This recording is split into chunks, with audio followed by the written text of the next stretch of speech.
can't be free. I take the weight on my shoulders.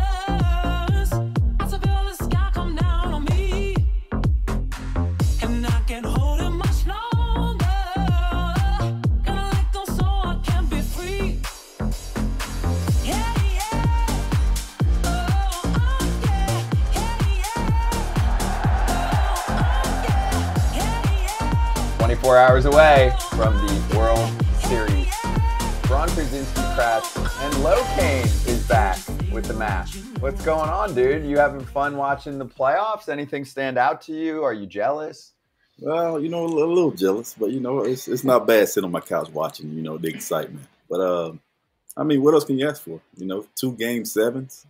It was awesome. It was a lot of fun to watch. So yeah, me and my boys, we sat down and watched the games. It was fun to watch Arizona Diamondbacks pitching staff, the way they quieted a veteran Phillies lineup the way they did. That was awesome to watch. So and they had a bunch of time to hitting as well. So to go out there and play the way they did, it was a lot of fun to watch, and I'm excited to watch them in the World Series. Do you root for upsets? Because the one thing, and we'll get these guys to chime in on it too, is there are so many articles and social media posts right now being like unappealing World Series matchup, boring matchup. There's complaining, and it's funny. It's like, I feel like some of those people that are complaining, LoCain, are the same people that are like, why is it always talking about Yankees, Red Sox, and seeing the same big markets, LA, New York, and Philly? And it's like, okay, here you go. You got Arizona, which is actually a decent size market. It's just a newer franchise and just doesn't have maybe the same fan base. And Texas, I looked up, it's a top 5. It's 5. It's the 5th biggest TV market. So everyone chill. Right. I don't consider Texas a small market, but I guess, I don't know. Yeah, I'm excited to see the underdog, the small market teams, so they say, get in there and get some action in the World Series. Remind me of my Kansas City days, and opportunity we had to play in the World Series against, I guess, quote unquote, New York Mets and the San Francisco Giants. So yeah, it's going to be a lot of fun, but I'm not sure if I decided on who I want to pick yet. Okay, fair. Well, let's charge the damn mound and keep this going right now. So my question is, and Kratz, you can chime in on the Kansas City side of this also. If you don't have teams like this making it the distance, right, to the World Series, and you don't have upsets and you don't have, quote, smaller markets or less followed teams, then why should that fan base be interested, right? Like Kansas City waited a long ass time, that fan base, and then they got rewarded, and it can change like a generation of fans, no? Oh, for sure. Am I supposed to put on are we role playing here? Am I an owner? I didn't know if we started the day out as role playing or not. AJ is trying to limit me to about what? 1 per day? One per never. 1 per never? Okay. So I guess not. Okay. The fun police is out. No, this is what you hope your team, the team that you want to root for, is going for, is trying to A, make the playoffs, B, make the World Series. And those kind of things don't just happen on their own. They don't just happen. But to me, especially if you're a Diamondbacks fan, or if you're a Diamondbacks team, fans just aren't going to come out because, well, you're the only baseball team in town. It's like the Rays syndrome. Like, yes, I get it. There's no other professional teams because Orlando will never get a team. But they're not just going to come out. You have to sell yourself to the city. So the Rays have had success and made it to the World Series. They haven't won one yet, but they still have to sell themselves to the city. Arizona's the same way. Like Arizona and they're not small markets, but you want your team to push to make it to this level. I don't know that the Diamondbacks necessarily pushed to make it to this level. They just did it their way, and look at them now. Mm-hmm. Is it good? It's good. If you don't tell the teams that are on the players on those 2 teams, it's not a good World Series. Don't tell the Diamondbacks and the Rangers. They don't care who's watching. They don't care how many people are watching. They only care about they're the last 2 teams standing. You got a chance to win a World Series ring.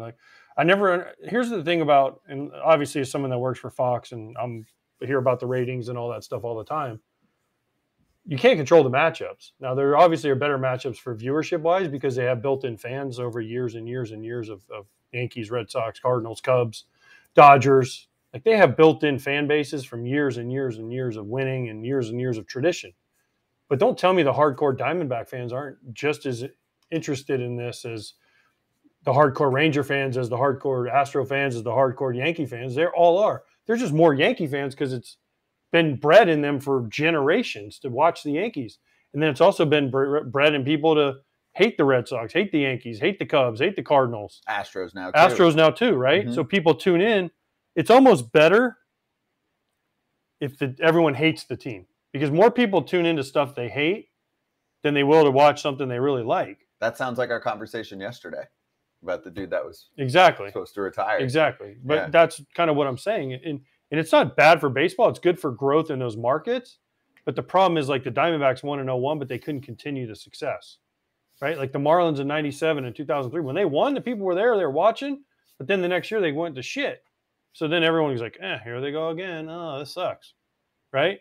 But can the Diamondbacks sustain the success? Because they have a great facility in spring training. They have a great ballpark. It's indoors in Arizona. They're in the same city, so everything is contained in Phoenix. So they have fans. It's just a matter of can they sustain the success? Because what happens, and you know this, and Kratz and LoCain, you guys know this, as soon as you start losing, everyone goes away. It's like, I don't want to go to that. I mean, the hardcore fans, Kansas City still got 14, 15,000, but when that place was rocking, there was 40, 50,000 every night. So you have to sustain the success and keep people interested. Because, listen, I live in Orlando. We have the Magic. They've been terrible for years. They're supposed to be pretty decent. There's a little bit more excitement in the air about, hey, I want to go to Magic games. Now, when we had Shaq and Penny, you couldn't get a ticket. They took over, right? It was insane. But then Shaq left, Penny left. They went to shit. And then they got Dwight Howard and that whole crew again. They made it to the finals. Everyone was excited. Now, they haven't done that for 20 years. Guess what? Everyone's like, it's Magic. It becomes complacency because it's not generation after generation after generation of people rooting against them. It's funny. I was about to hand you a new MLB franchise, but now that you guys are only fair weather fans, I'm going to have to take it back. Are you? Because every other fan base isn't fair weather. Yeah, exactly. But, I mean, I think on the Texas side, too, like I mentioned, it's a big market. They haven't been in the World Series in a minute. They have plenty of star power. Sure, Corey Seager doesn't talk a ton. He's not the most vocal, enthusiastic, outgoing dude, but he's a superstar. Only one problem with that place. I played there. What? As soon as it hits like September, Cowboys. Boom. Yeah, but you know what? You are capable of following two teams. I know, but listen, I played there. I witnessed it. As soon as the Cowboys start, it becomes all Cowboys 24/7 on every channel. I have great news. There is no World Series game on Sunday. I don't know if I'm assuming the Cowboys are playing. The Rangers are going to pack that place. It's going to because the fans are awesome in Texas. Don't get me wrong, but I'm just saying, like, it is still Cowboys heavy. It's like St. Louis is Cardinal heavy, right? Because that's the only team they have. I mean, they have the Blues, but honestly, it's Cardinals. But there are other cities. Pittsburgh, the Steelers start. Guess what? No one goes to Pirates games. Well, the Pirates also don't treat their fan base well. I'm just saying, it's just everyone's Steeler fans. Right. And also the St. Louis lost the Rams. They took them away. That's why San Diego gets a lot of credit there too. Let's do this quick, and then we're going to cover Dusty Baker news on the other side. Game 1 starters announced. So let's show that. You've got Mr. Evaldi matching up against Zach Gallen. Erik Kratz has been breaking down the numbers. Do you agree with the decision-making process? I think Gallen was pretty obvious. Evaldi versus Jordan Montgomery. I can see Monty pitched more recently out of relief, and I don't know if you've got a righty-lefty thought process there, but you can make a case for either side. I think you can make a case for either side. I think that it ended up tipping on the only numbers I could see was the fact that Monty pitched recently and Evaldi didn't. I mean, you were saying before about how it could be lefty-righty combo. I just think, they didn't do anything against Ranger Suarez. Yeah, they scored the 3 runs in the last game, but I thought the Diamondbacks struggled against curveballs. I really, the only number that I see as far as like a pitch that sticks out to me is that slider that Monty throws.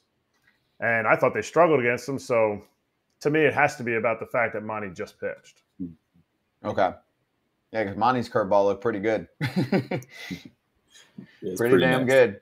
If you can get Yordan Alvarez in the playoffs, which, by the way, LoCain, your thoughts on what he does and what he's turned into? Is he like, who's your comp for him in terms of his impact as a clutch player, a postseason player, a feared player? Like some people brought up Albert Pujols, but to me, you know, if you're talking clutch and more winning, it's maybe Big Papi in the playoffs.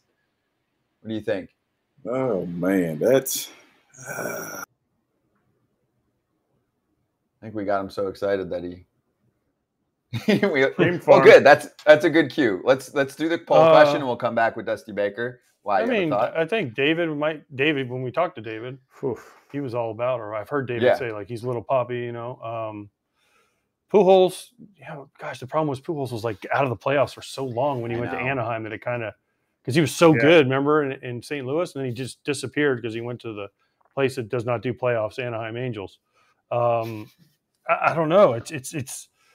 He's special because he has power, but he also takes his walks, and he will take the single to left. So I mean, listen, Alvarez is great. Listen, as far as Evaldi versus Montgomery, the only thing I can think of is Evaldi 9-1 in his last 10 playoff starts. And listen, Monty's been great, but 9-1 stands out, and Bochy trusts him probably a little bit more. And he didn't pitch in Game 7, so Bochy probably thinks he can get a little more length out of him. And because the OPSs are very similar, a little bit lower against lefties, but most teams are, especially when you have Carroll and you lose Alec Thomas and some other guys. So Marte's better, usually left-handed than he is right-handed. So there's some reasons there.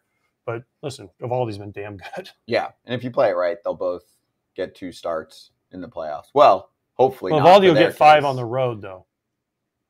And you feel better about that. I think both. I mean, of it's them, nitpicking, right? Yeah, it's a good problem. It's a great problem to have if you're the Rangers. You can't be that critical. And Lowe's back. But let's swing back. Let's do our poll question. It's watchstadium.com/foul territory or the QR code on your screen related to Craig Counsell. He will be the manager of blank in 2024. Brewers, Mets, Guardians, Padres, other. You might think that he's going to step aside for a minute. Dusty Baker's retiring. We'll cover that next.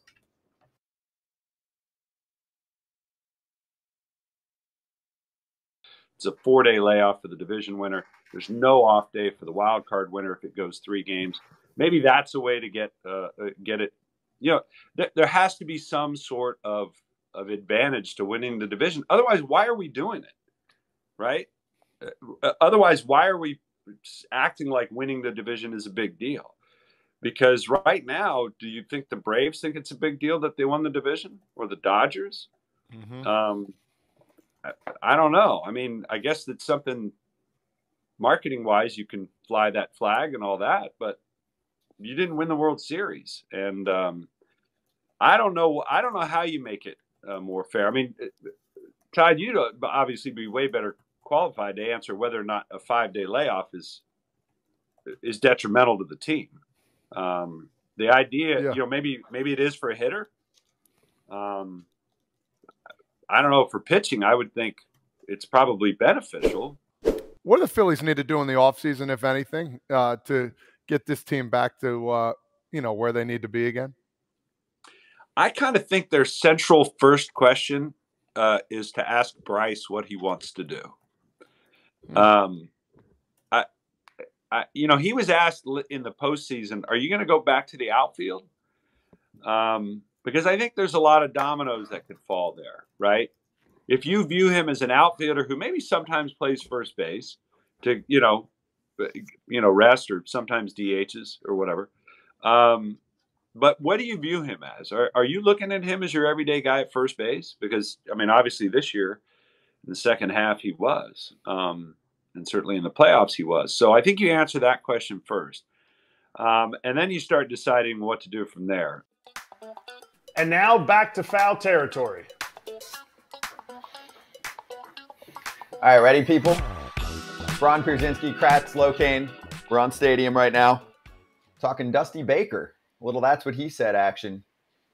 Long time manager. 26 years managing in Major League Baseball. And he's calling it. That's it. And, he spoke earlier today about how he'd like to still be a part of the game as an advisor, preferably with a team on the West Coast. Owner Jim Crane of the Astros said open invitation for him to help out their front office, be a part of their front office. But it sounds like he wants to be even more west so he can hang out. You know, he's got the vineyards and he's got a lot of hobbies. He's a Renaissance man. But he also said he wants to help people off the field like Hank Aaron did. So it was cool to hear from Dusty earlier today. And he had great lines as usual. One of them was really good. I'm looking for it. He said, most guys are at home collecting Social Security at 70-something years old, which I'm also doing. So he still wants to be active. Lo, did you have a relationship with him? Your thoughts on really this last stage of his career too, which he said was the kind of the fastest 4 years of his life because there was so much winning. He and Jim Crane gave him a lot of credit. He came over to a team that had the worst reputation in modern history based off the cheating scandal.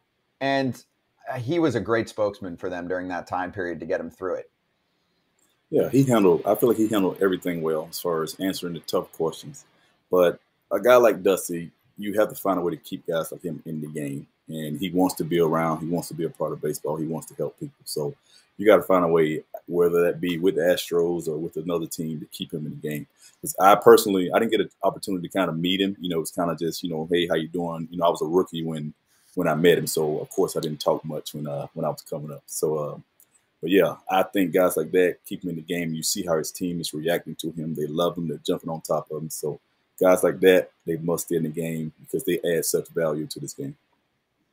Yeah, the stories are incredible. Any of you guys spent good time with him? I have. I mean, the same thing. It's like the manager meetings and covering the Astros for years. It's the kind of guy where, we always talk about what the manager meetings are like before you call games. He's one where he's super comfortable, almost so comfortable that you look up, it's been like 20 minutes and you've barely talked about the game, right? You've talked about something else, which is entertaining. It's just, he's so full of like knowledge and history and all of that. And he's just been around the game for such a long ass time, Yeah, and he's comfortable in his own skin, and he trusts his feelings, and he trusts what he's doing. It's a huge difference compared to a lot of managers. A lot of managers they don't trust themselves. They don't trust what they're doing. And Dusty's like, I've been through all this stuff. And so when you go talk to him, he's great. I told you the story. We're sitting there in the LDS, and he's handing us cards like, hey, look, this is why we're doing this. And you're like, what? Should I see this? But he's like, fuck it, I'm retiring. But I'm like, okay. Right? So, I mean, it's just cool. I'll never forget Dusty, 2004, 2003. He was obviously in San Francisco, just gone to the Cubs, right? And I thought I was getting traded to the Cubs that year. I got traded to San Francisco.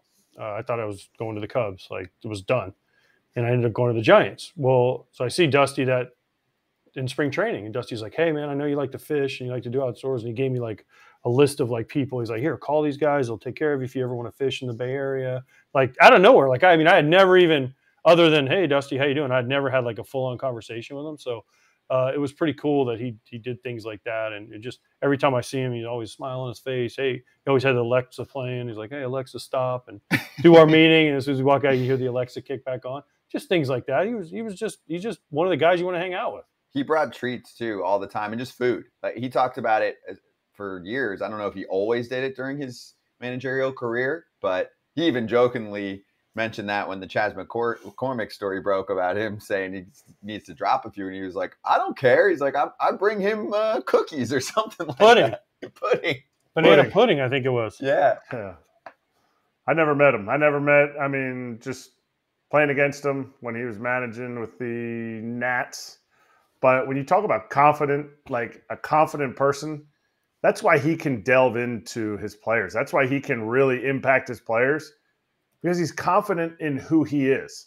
No matter what builds his confidence, he is confident in who he is. And everybody from Todd to anybody that played with him when he was at all of his other stops, they've all said like he communicated so well, and he would talk to a Todd who was playing every day. He would talk to remember Lance Nix was telling me he was, a bench guy and he had success under Dusty, but he helped him have that success because he would talk to him and had such great communication with him because he wasn't worried about like stupid stuff for himself. He was, so that confidence that you guys talk about that, I never met him, but you could see he exuded it. That's what makes him such an impact on these teams and the players that he managed.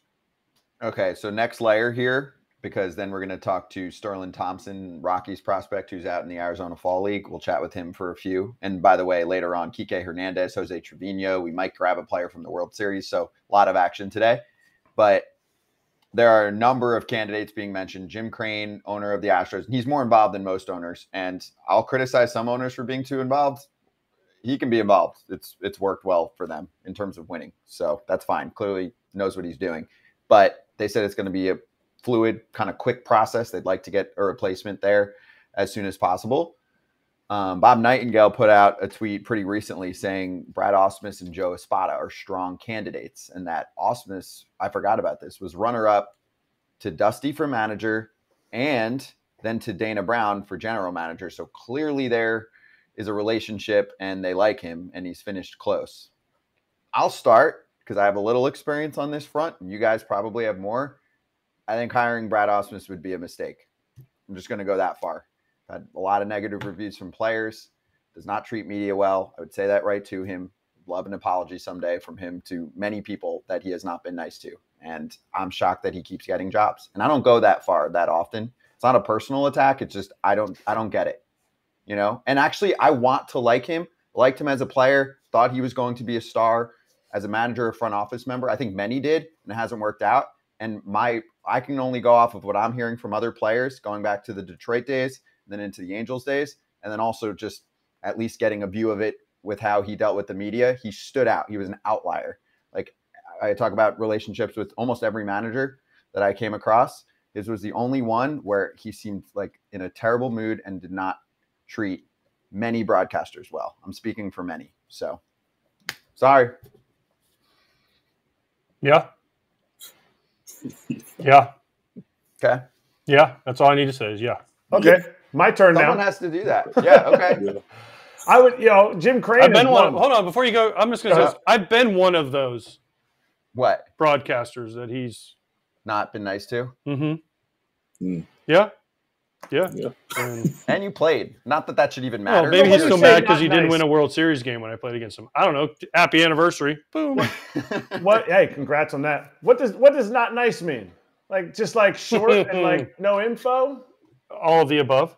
No info would be a win. Yes. I've gotten that where you get the runaround. That's fine. I am Kratz. You know me now. One for a word while. answers. I do, and that's why One word answers yes, no, and not even looking at you when you talk to him. But is it Is, like is he that bad?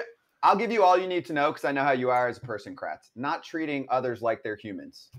Yeah, That's not cool, right? out on Like that. I'm above you. I don't need to answer you. This is a waste of my time. Like so many, like, and I've probably come across and had to do interviews maybe 5 to 10 times, right? And it's like nobody wants to do it. Eventually, even like where I worked last time around, like people were like, "Ugh, like we have to bring him on. Like he doesn't want to do it. Why? And it's not interesting. He's not nice to us. It's you're getting him ready for the interview if it's an interview versus the behind the scenes stuff. And it's like, okay, whatever.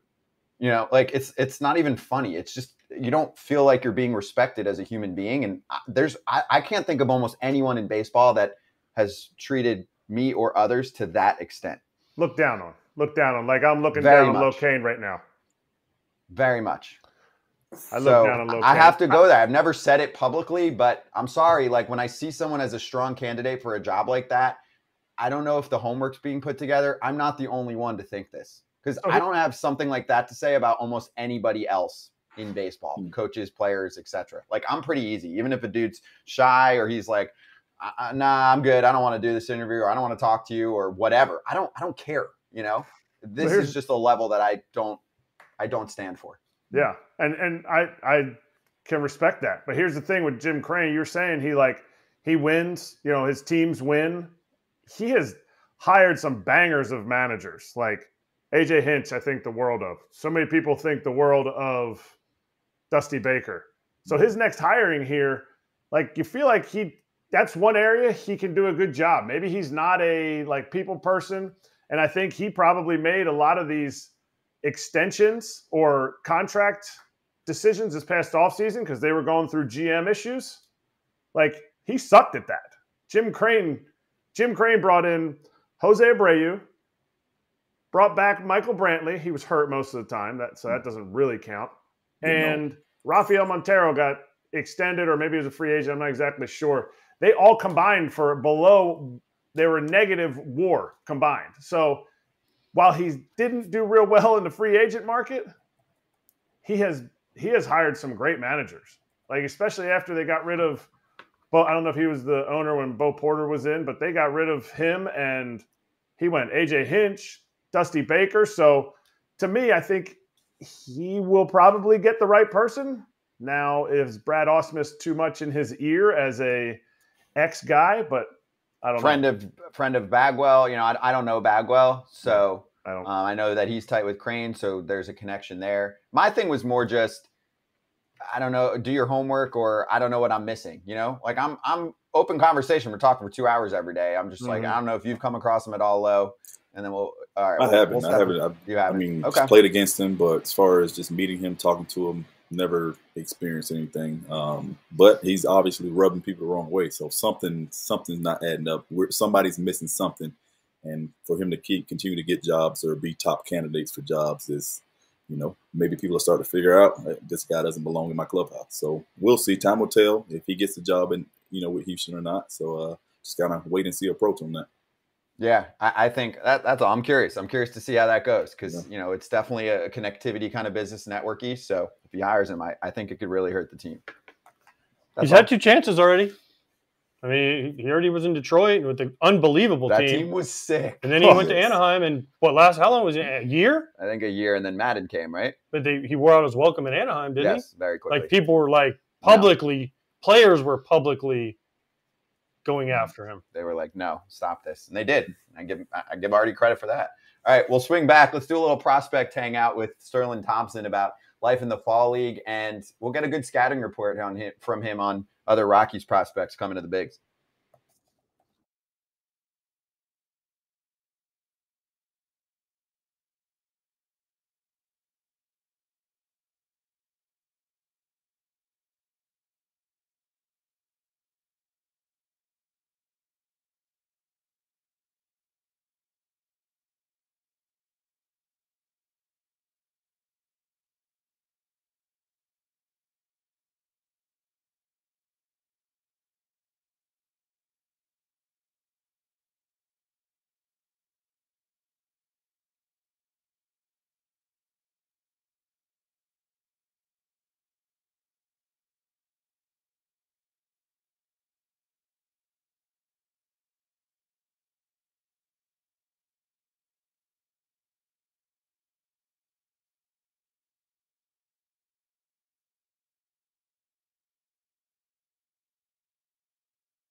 What's going on? Back on FT Live.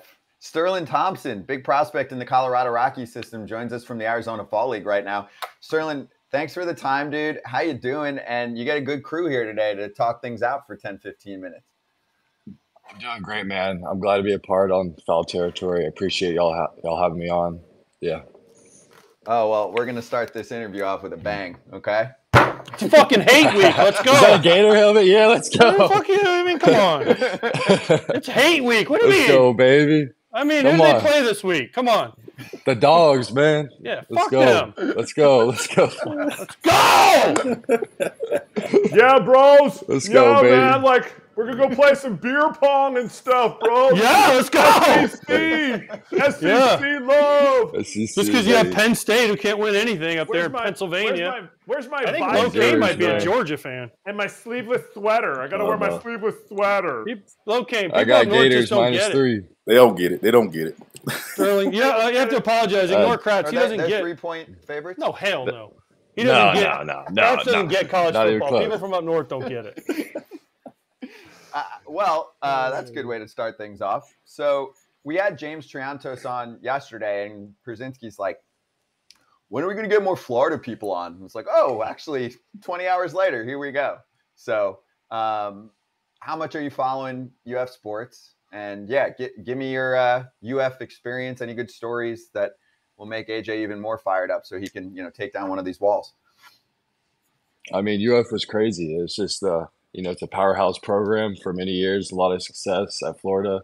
I mean, as you can see last year, I mean, Wyatt Langford, Jack Caglione, like Sproat, those are all just power arms, power bats, and it was fun to watch in the World Series. And Sully's been doing it for like many years. He keeps bringing in really good guys. It was a great program to be a part of, and just to be able to compete with those guys. I mean, to go through the SEC is a gauntlet, and I think it makes everyone better. And if you've seen our inter squads before the season, it's a crazy inter squad with a lot of scouts, a lot of power arms, and to put all those prospects on one field, it's exciting. So, Sterling, two things I have to. One, Sprout was at my Florida Georgia tailgate last year. You were not, so a big fan of his. He was taking swings. Did he get after it? Did he get after it? I mean, no comment. And then, second of all, I know you went to Florida, but weren't you were committed to Stetson, right? And you switched like at the last second? Yeah. I went to Stetson. They were the first ones to offer me. It was my first offer, and I really love the coaches there at Stetson. But I went to Jupiter, and I was just gaining gaining stock as I went through I think my fall junior year. And I balled out at Jupiter, and I felt like I was like, you know what, I can play in the SEC, I can play with a Power 5 school, and I felt like I decided to open up my recruitment back up, and Florida came in, and 3 days later, I'm a Gator. So that's kind of how the things were with that. Yeah. Nice. Did you watch them this year make their run, and how did they not win this year? I saw Sully at the Tennessee game, and he's like, we were the better team, and I'm like, Sully, you weren't, because they got the ring. I'm like, you had it all lined up. You had your 3 guys lined up for the championship series, and then, Yeah, no, it was fun to watch, man. It was crazy. I gave him a little hype up video right before the game. It was actually crazy to watch. I mean, we beat them 24-8, and then the first game was close, and then the third game we just lost it. But I mean, it was a really fun series to watch for sure. While you're out in the fall league here, are they going to let you play third base, or they already got a third baseman that's in, and you already have you don't have all your gloves stacked up that you're using like you did during the season? We got 3 third basemen right now, 3 or 4 right now. So, yeah, I mean, I love playing third, second, right, left. It's really whatever gets in the lineup at the end of the day, You feel like you're better at one of them? Do you feel like it's oh, this is a big showcase for me, I got to show them where I can play, when I'm going to make the big leagues, what position I'll play?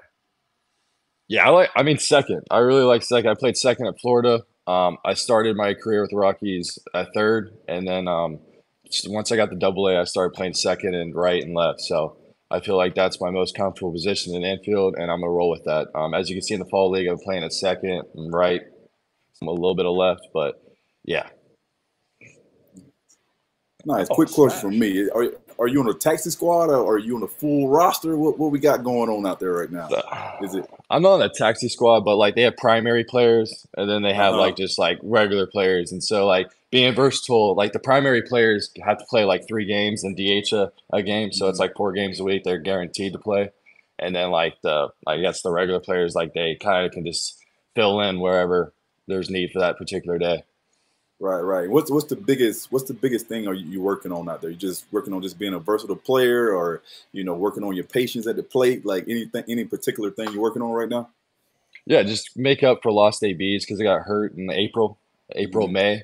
Yeah, and then while I'm here, I'm working on plate discipline. I'm working on my versatility, playing multiple positions, getting game reps, and really just seeing the live pitching. It helps a lot. I think there's some good pitching here, and it's only going to help me in the future for next year. All right, so I need some advice for those out there that are not good at sharing. What would you say they should do? I'm referring to your teammate, Jordan Beck. You guys shared a car, right? Yeah. No. You're like, where am I going? So like the whole case with that, we were like, he bought a car. He bought like a little beater car here, like, and when we were in the ACL here, right when we just got drafted. So it is his car, but we would use it. We lived together, and we fixed it probably every night. There was a breaker light fluid or something like that. Every night we're here at like 1 a.m, fixing the car, playing for the next game. It was fun. It was a fun little thing. But her name's Ruby. She's sold now. Oh man, she's no longer with us. She's in a better place. Also, she's though, in a having better to fix place. Ruby every night, that is rough. Yeah. Yeah. Just trying to get to the field. Hey, Rocky's question for you. So, they haven't had good success the last few years. Do you look at that as an opportunity as far as the big league club? Because I like to ask this sometimes to prospects, right? Like, you can be in an organization that's consistently winning. Like, just NL West example. The Dodgers win the division almost every year. Now, they do a great job developing prospects, but you might not have a spot, right? Like, if you're a first baseman right now in the Dodgers system, there's a dude named Freddie Freeman who's got, many years left. So you might need to find another position or maybe end up in a trade. With the Rockies, obviously there's some dudes now that are kind of part of the core that'll be there. We've spoken to Nolan Jones, right? And Tovar. There's some dudes that stand out, but there's also spots open. So do you look at that and say, hey, it's all good. Like, I'm not on the team right now, and I have an opportunity to get maybe up to this team faster and in a good position and then help them win? Oh, 100%. I feel like I keep working hard, keep doing what I do. And, I think, the next year, like I can make a chance to, get called up and play and contribute right away. So I really like our prospects. I feel like moving forward, the Rockies have a lot of great prospects, and I feel like we're going to make a change here in the next few years. And I'm happy to, I really want to be a part of it, and I'm happy to be. And I think next year, yeah, it's going to be big things moving forward. I think I'll start in AA and then, go from there. You might want to start in Florida or Arizona or something. Hartford is freezing cold, and you ain't nobody want to spend time in April in Hartford. Nope. No, I heard about it. That's crazy. I was in Spokane to start the year this year. It was crazy. I mean, it was a hailstorm, right? We're doing IO and it's snowing out and it's crazy. I'm like, and I'm a Florida boy, so I've never really seen snow till I got there. So that's crazy. Yeah. Can you say the word soft? Yeah. That's Sterlin, Kratz. Sterlin, don't listen to him. Come on Sterlin, now. listen to him. Come on now. It's okay, Sterling. Don't worry about Listen, it. I played 2 years. I played 2 years in New Britain, which is right outside Hartford. Guess what? Yeah. I played longer than Kratz, so you can take that soft shit and throw it out the window. You still bang. You still hit, right? You hit. Exactly. It's hot. You still, yeah. Dude, save it. Florida guy, Hartford. Wash my hands of that It was place. so hot when I started in the Florida State. No, my question was going to be, like, Benny Montgomery and Drew Romo, they're on your team from, Rockies prospect. You guys ever talk about, like, dude, hey, like, we're going to be dudes when we're going to come up together. Is that ever a discussion? Or do you guys is it not ever, is it more of like an individualistic thing where you're like, okay, I got to do what I got to do? Or do you guys kind of push together? Because I know LoCain, when he was coming up through with the Royals, when he got traded over from the Brewers, traded over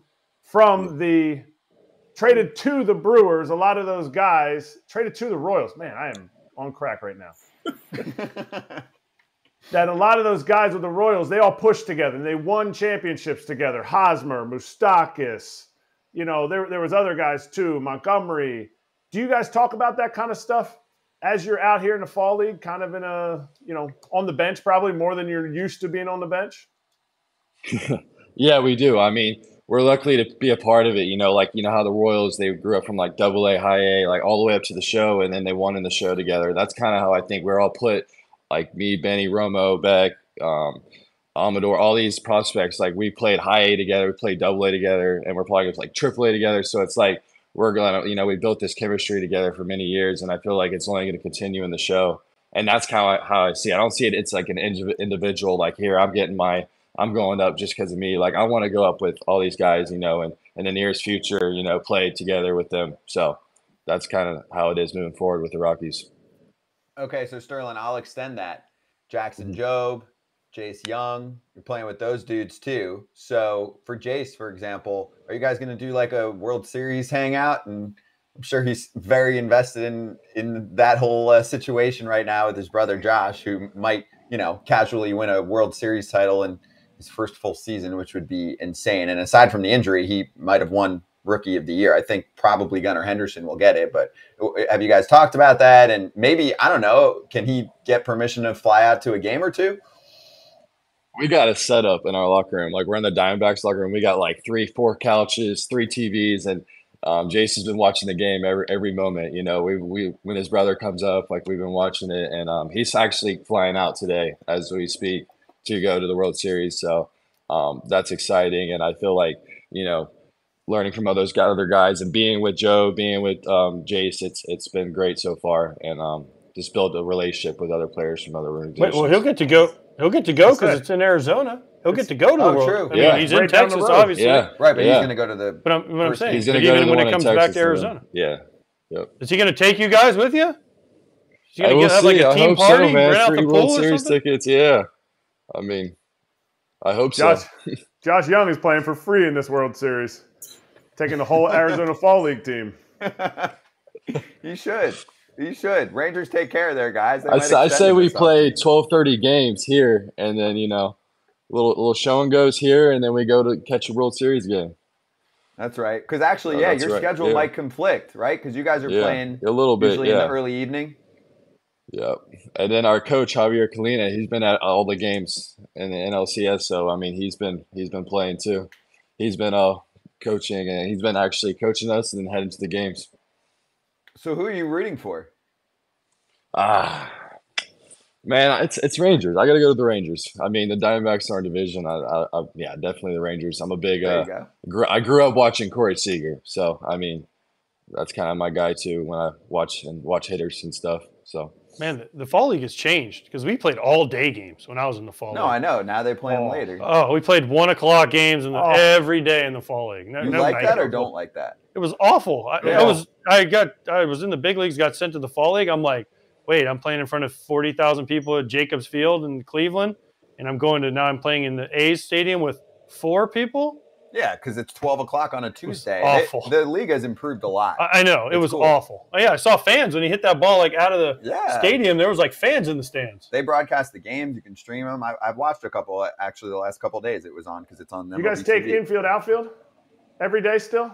We do, I think every Tuesday and Friday, twice a week we take IO because there's awesome. There's a few scouts in the stands. So we used to have to take it every single day. Every day, everybody had to throw. It's crazy. I'll never forget Jonesy. Adam Jones was playing on the other Peoria team, and he was just in center field at 7 years old, just hucking the ball from center field. I was like, good night. Still in a Mariners uniform too. Love that. That's different right there. That's different. Yeah, you guys are, as Kratz would say, you guys are soft now.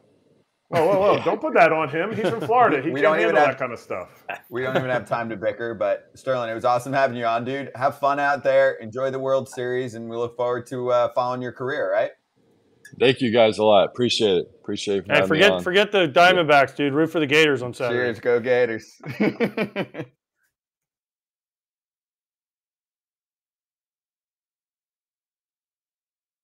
Can you give me some scouting reports on who else you've been playing with in the system, who you're friends with, and also like who looks impressive, right? Like who stands out hitting, pitching, who's improved a lot, because you're living that right now, day to day. Yeah. I mean, first guy is on my team here, Kevin Alcantara. He's a freak. He can run faster than everybody, jump higher than everybody, throw the ball harder than everybody, hit the ball harder than everybody. He's unbelievable. Like, he can do it all. I've been playing with him since we were in the ACL together, so I've seen it for a while, and I know he's gonna be a great player for a long time. The next guy is I'd say is BJ Murray. He's a switch hitting infielder. He's the man. He rakes. He plays great defense. He's always under control. He's like always calm, cool, in the moment.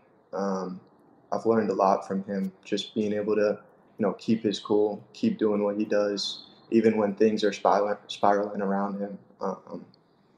He's just a great baseball player. He does things right, and it's been fun to learn from him the past couple of years. And then another guy who is really good is Owen Casey. I've never seen somebody hit the ball so hard. It's unbelievable. Hitting balls at like 117 once a week. I don't get how people do it, but he's a great hitter. He's unbelievably mature for his age, and I know he's going to be really good in the big leagues. So those are my three guys, and then a pitcher would be Cade Horton. His stuff is just gross. He throws 98. He's got a great slider, great curveball, good changeup. Throws everything for strikes. Can put everything where he wants. I think he's going to keep dominating. He dominated everybody this year, so I think he's going to continue to do so. And now, back to foul territory.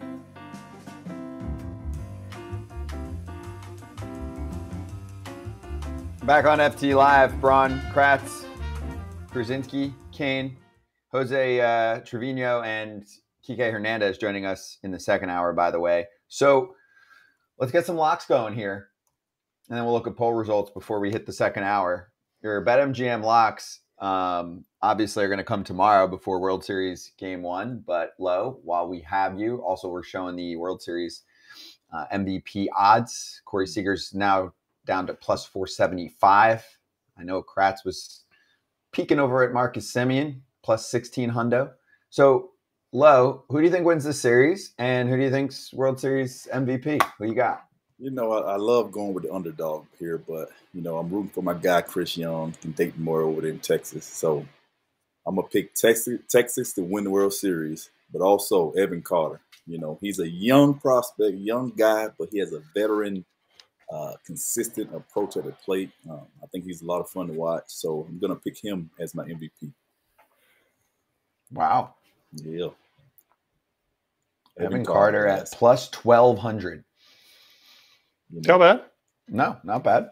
Puts together good at bats. The problem is well, I guess the good thing is the Diamondbacks don't have any lefties because he doesn't play against lefties. So that's there you go. Because if there was a lefty starter, he was already out a game, so that's probably a good thing. Ton of righties. All righties.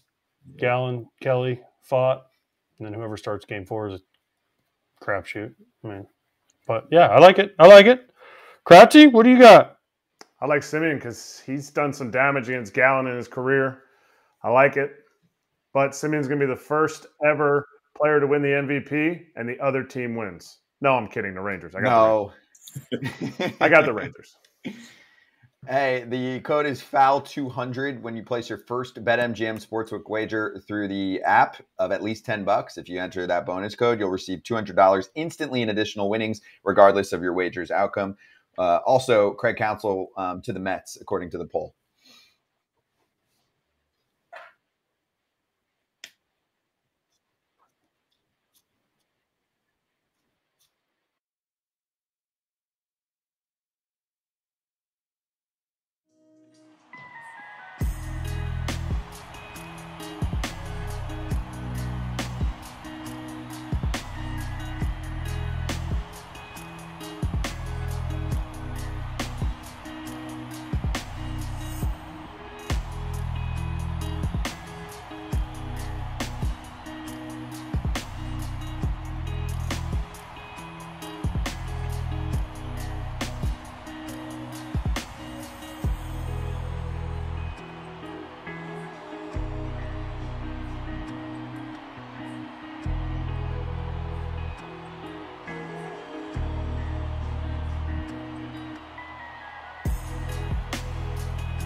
be free. I take the weight on my shoulders.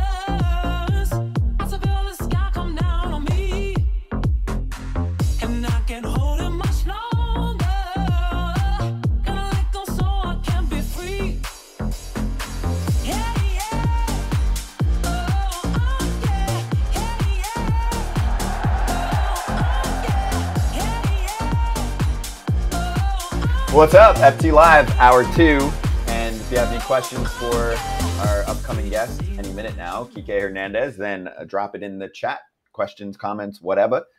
And also, I just remembered, Kiké was on the alt broadcast, the Spanish language broadcast. For, I think one Nestor? or two of the games. They would like Yeah. Nestor and them. Yeah. Yeah, it was. I mean, they had a mix, right? Because they did every game in the NLCS with that broadcast on, I think it was on True TV. And so, yeah, Nestor was part of it. Pujols was on at one point. Who else? Pedro, Juan Rizzo, Kiké. So we'll ask him about it coming up in a sec. So he's fresh. He's prepared. His broadcast skills have been sharpened. And Juan Rizzo was really tough on the guy from the Jake Attaboy Harper, the Braves guy. Jake Yeah. Mintz. Oh, were you not on with us during that? Yeah, no, but then she was really soft yesterday on her partner. Was she? I didn't see it. I mean, she was like, "You said you were going to retire." Oh, I'm just kidding. What you got to know is that I Radio. LoCain, go ahead. It's good to know someone like that has your back when they tell you they're doing something, right? Mhm. Like, all right, I'll pick you up from the airport at 6. Just kidding. All right, let's bring on Kiké Hernández right now. Kiké, should I introduce you? How you doing, dude? Should I introduce you as a broadcaster now as well? How did that go the other day? Sure. You can, add one more position to the list. Why not? What was it like? Take me through the experience, because you were on for hours. Yeah, it went really well. It wasn't really broadcasting. I took vocal cord classes and all that shit for it, but it turned out we were just talking about the game. It was like a Manning cast. But it went really well, man. First day, it was kind of didn't know what to expect, and it was all about Hispanic Heritage Month, and so they wanted us to tell our stories about how we came up and things like that, and our upbringings, and I kind of waited a lot for them to ask me questions, and I was just locked into the game the whole time. And day 2, I was like, hey guys, I would feel a lot better if I get to just talk about everything I see in the game, and instead of telling stories about myself, because you guys don't want me to wait till they ask me a question, but I'm not the type of guy that's going to be like, hey, I got a story about myself. So they gave me the green light, and it was great, man. We got to talk about baseball, and Alana's a great host. She did great. Yonder's got the MLB Network. He's becoming the face of MLB Network now, Spanish and English, and it was fun to get to be there with Nestor, Albert, and Pedro, but especially Nestor, because I haven't hit him that well in the past, and it was nice to pick up his brain and think about how he likes to attack hitters. And I wrote a couple of notes here and there, so we'll see. Exactly. Good. Okay, we're circling that matchup already for next year. I think it's in the middle of the season, June or July, because I already got ticket asks for. Well, I don't have a team. Dodgers. I don't have a team, so I don't know when That's I'm going to true. face it. Yeah, I was going to say, what No, you that's just my know bad. you're psychic and you can just pick what team he's going to be Scott on? knows where he's Well, going to sign with. Yeah, Scott already knows. Yeah. Scott. Well, okay. Well, He was on let's- the Is he going to go to Abu Dhabi with me? Yes. Oh, now we're talking. You're going on the Wolves. You were the third pick. If they offer me Ronaldo's contract, I'm for sure going. I'll take they signed another one. I don't need Ronaldo's. I need the other one they signed. Who? They signed not Neymar. They signed Neymar. No, I thought they signed another big Mbappe. name. Mbappe went there, didn't he? No, he go I don't there think- too? No, he's in Paris. Messi got a hell of a deal in Miami. Well, yeah, Messi owns the league now. Yeah. Pretty And much, Apple. yeah. Apple too. Okay, so well, let's start there though. I mean, obviously, I basically know the answer. If the Dodgers call and the money's right, would you want to go back there, or what's the deal? How was the finish line there when you went back there? Because obviously you were excited when you first went. You got to join a playoff team, which was cool. Obviously, the result wasn't good. We can get into that, but is there interest there? And just keeping that relationship going if they give you the dough?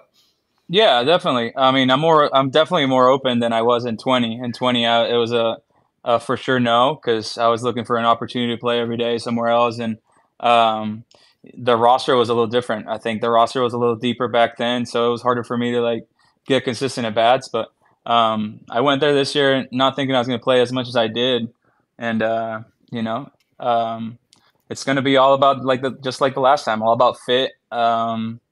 The right place. These are not things that are that easy to take into consideration, especially now with a kid. So we'll see. I mean, I'm not opposed to going back, but I'm also not closing doors on 29 other teams. Mm-hmm. What's that like? Because you've been through it. How do you handle a free agent process? Are you like pretty hands off? Do you have a lot of meetings? I mean, I at least I got to experience it already once. Day one of free agency, like half the league called, and I was like, "Oh, this is going to be great. I'm going to get $300 million." And then down to the wire, there was only like 4 teams that actually like had legit interest. And at the end of the day, only the Red Sox, one more team like made an offer, but it wasn't like an official offer. So at the end of the day, just the Red Sox offered me a contract. So I mean, at least I know what to expect. I'm not going to be bugging my agent every single day. Hey, any new news? So just take it day by day and expect shit to pick up like late December, early January. Is it stressful, or is it now that you have, now that the kids are older, you're like, just going to do all my stuff that I'm doing and, just kind of see what the agent says? Well, when I was a free agent last time, my wife was super pregnant. So it was a lot of stress, not knowing where we're going to be, not knowing when the baby was going to show up. This time through, I think it's going to be a little easier just because, like I said, I know what to expect, and I already have the kid, so she's going to keep me more than busy. She's about to turn 3, and she's like Kiké with a 2-year-old energy. So like my energy runs out at some point. Her energy never does. So our hands are full big time. Kiké, explain to people that watch this that don't understand free agency. You kind of mentioned it a little bit. It sucks. Like, I mean, unless you're, Bryce Harper and you have every team calling you, offering you $300 million, right? Ohtani. Right. Or Ohtani. But for a very good major league players that are established guys that have done a lot of things in this game, it sucks because people come up to you, your friends are like, oh, why don't you go to the Yankees? They need a utility guy. And you're like, sure, I'd love to go there. Or why don't you go back to the Dodgers? And you're like, well, they have to call me too, right? And then people are like, oh, you should get 2 years, $500 million. And I say, yeah, I think I'm worth that. But guess what? The 1-2 teams that called me are offering me 2 years, $10 million. So guess what? I'm going to have to take one of those offers because if I hold out for the 2 years, $500 million, it's never coming. It just is a lot of things. And like you said, the first day your agent gets these calls from 10 teams, and they're like, okay, blah, blah, blah, here are the 10. You're like, okay, great. And then this is like in November, and then you get to like mid-December, and you're almost to Christmas, and your wife goes, hey, are you going to sign? Are you playing this year? And you're like, oh, yeah? Where? I don't know. And then he gets into January, and then people are like, then all your friends and family, your mom calls you and is like, hey, Kiké, where are you going to sign? Are you going to go here? And you're like, are you going to play? Are you going to be home all year? Mom, yeah, I'm going to sign. Where? I don't know. Shut up. That was good play-by-play. No, but like it sucks. Like I think everyone that's been through it, it just sucks. It's not all like recruiting pitches and go here, go here. There's a lot more that goes into it. It's not a fun process. It's not a fun process. No. Especially the hard part that like people don't understand is that like sometimes the big dogs control the market, and all of us middle tier guys have to like wait for the big dogs to sign somewhere so the market can take off. Like this year, I'm sure Shohei is going to control a lot of what happens in the market. My free agency in 20, every team that was interested in me was also interested in Ha-Seong Kim, and that was a different process because they had to go. I think they had to bid, and it was all like secret, and nobody knew till the day that till the last day who won the bid. And obviously the Padres won that bid, and they were one of the teams that were in on me. And sure enough, like all the other teams that like missed out on him started calling, and I already had crossed some of those teams off because of the fit. I didn't see the fit or whatever, and That's the main problem. Is like we don't have like a deadline or when we sign. Like kind of like the NBA. Kind of the NBA free agency is super exciting because of that. But I mean, GMs and president of baseball ops just sit back and like wait for the big guys to sign somewhere so that they can like actually disperse and go fill their teams up. And I think it's very easy for them to sit back and hope that the market, the players get desperate and their ass price goes down. And you just got to trust your gut and stay stubborn that, it doesn't matter how long it takes. It's eventually it's going to get there. And that's kind of how the process went. Last time was pretty special for me because I had my kid, and then later on the same week I signed with the Red Sox. So that was a pretty cool, probably the best week of my life. And like I said, kind of know what to expect. And the one thing I know for a fact is I have no clue where I'm going to play next year. Is there somebody that you've played with that you're like, man, I want to play with them again? Or is there somebody you haven't played with that you're like, be kind of cool to play with that guy? I mean, it'd be kind of sick to see the Shohei show, So wait till for he 162. signs. Yeah, but he's not going to be fully Shohei this year because he can't pitch. He'll still be okay. That's a good question. And there's some guys in the league for sure, but I can't really. You caught me in the spot. I can't really think of the one that I'm like dying to play with, but yeah, I mean, I play with some cool guys.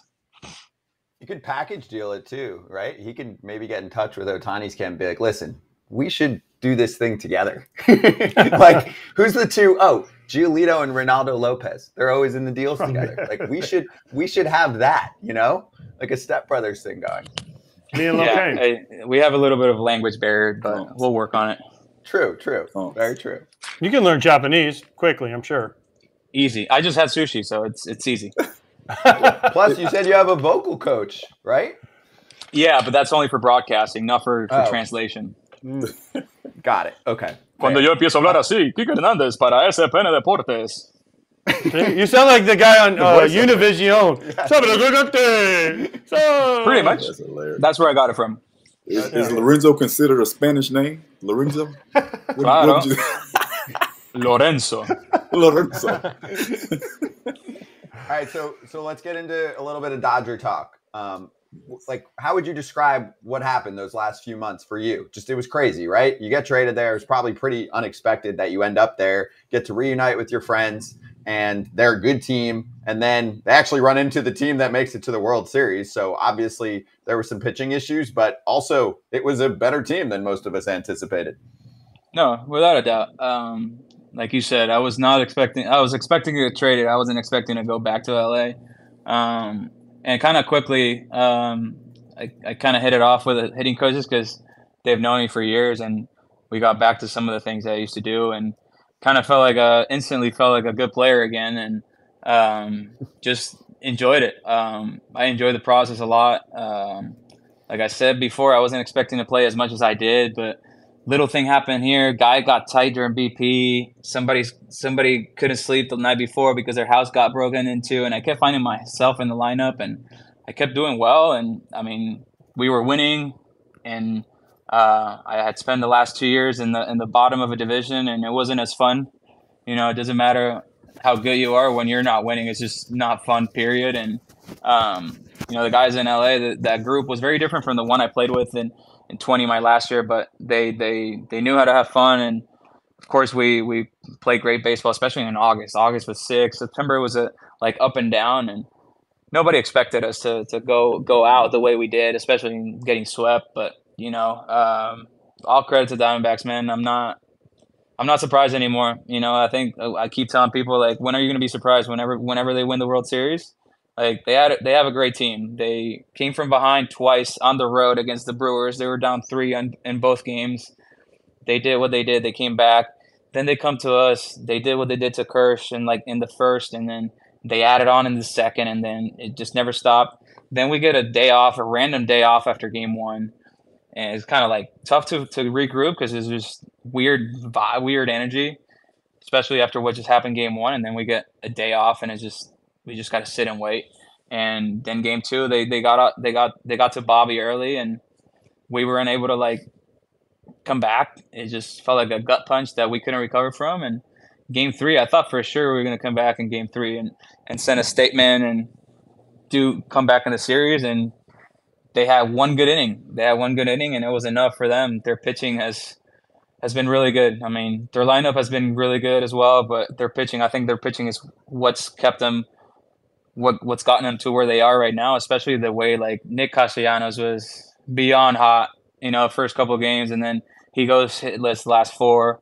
The way that they neutralized Schwarber, Trey, and Bryce in the last 3 games or so, it was unbelievable. And they kept them in every game for them to either come from behind or just score enough to where they could win a game. And it's been a hell of a run. And they're going into Texas with a team that's as hot as they are, so it should be a really fun World Series.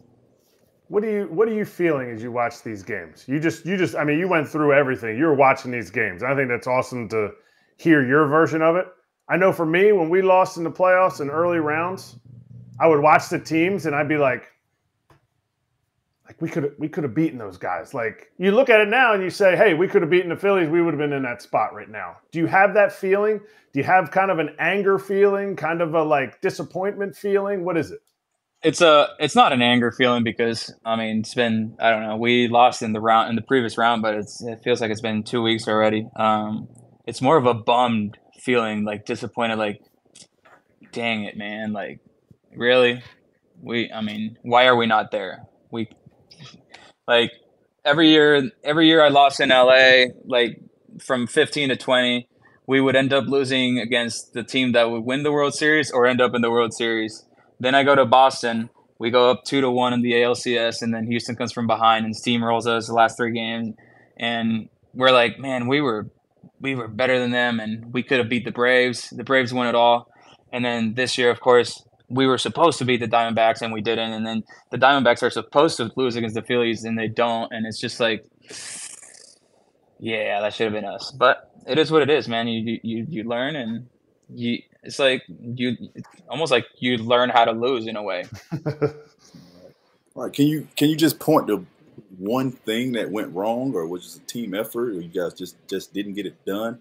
It's kind of a 2-part question. But and also in free agency, have you and your agent been doing like comps? Do you comp yourself to other players as far as, how much money you get or whatnot? Okay, so first question, like, obviously everybody talks about the pitching. Like, we lost because of the pitching. We didn't have pitching or whatnot. Bro, we scored 6 runs in 3 games. We scored 2 runs in every game, and you can't win in the playoffs like that. You have to, obviously, the team that scores the most wins the game, but to score 2 runs every game and pretend like you should win that series, you're fooling yourself. And it basically came down to empty at bats and not coming through with runners in scoring position. And here we are now. And then as far as free agency, we did that a little bit the first time through, but like, it's just, I don't mean this in any weird way, or like, I mean this in the most humble way possible. Like, I'm kind of like a unique player in the sense that like I can play everywhere, and there hasn't been that many guys that, of course, like, it'd be stupid for me to compare myself after the year I just had to Ben Zobrist. Like, there's no way I'm getting that deal. So I'm kind of like a unique situation right now where there's not that much to come from. So I like it. Kiké, I have a playoff question for you. How much do hitter game plans factor into success, against a pitcher in the playoffs, even versus regular season? So the example I think of is the Rangers get to Christian Javier second time around, and you try and figure out, like, was Javier off, or did they have a better plan? Because he's the kind of pitcher where they say, invisible on the fastball, kind of swinging at it higher than you actually think you're going to go for it. And how there is an approach to try and get a guy like that versus maybe someone who has 6 pitches and you're out there and it's tougher to game plan against. Like, do you believe in that? And what's that process been like for you? Because you've been in the playoffs basically your whole career. So how does that work? I'm a big believer in it. I think especially in the playoffs, a lot of pitchers and catchers and game plans fall into a pattern. especially when like I think a lot of times, depending on the guy that you are, they're gonna attack you to your weaknesses. They're not gonna throw you to your strengths. Like they're gonna go right at you with their best or what you don't hit. And I think like in a short series that can like blindside the opposition if you have a great plan. And then in a longer series, it's hard to do it because you're playing possibly 7 games, and like by game 4, they're like game 3 or 4, they're like, wait, this guy is like, he's just looking for this at the plate. He's just, this is his approach, and he's staying stubborn to it. And then they can like readjust to you, and that's when you have to readjust to them. But yeah, I think, Javier, like, it's easy to say, oh yeah, he's an easy guy to face because he's got 2 pitches or he's got 3 pitches, but like, it's such a special fastball that like you have to like be 2 or 3 balls above the fastball. He has incredible command of it, and I think that the fact that they saw him once was a difference maker. I don't know how he felt, but I think Seager getting to that heater in the top of the first and putting that ball 450 feet away, kind of like, is like a damn. How did he get to that? And then you kind of think about that at bat, and you're like four hitters later, and nobody's gotten out since that at bat, and that's kind of how it looked. I don't think they squared up every single baseball against them, but I definitely think in a long series, the more you see guys, especially the bullpen arms, it doesn't get easier, but it gets more comfortable, and you get more familiar with it. Does he have the best fastball under 95 miles an hour? Under 95? Yeah, possible. Yeah, for sure. Ridiculous life. Yeah, it's kind of like a hater fastball, but like without the upper 90s velo. It's just going straight up out of the hand. A guy like Jordan Romano is a guy that has an unbelievable fastball, and then he throws more sliders than fastball, and you can't get off the fastball because that fastball, as soon as it goes, it gets in an elevator on a private jet and it just rises. But yeah, Javier is just special, especially because his breaking ball is so slow compared to his heater. So you're like gearing up for the fastball, you want to be on top of it, and then you see the breaking ball pop, you see it so well, but like you're thinking so above and out front that like the breaking ball never gets to you. That's awesome. All right, I got to ask.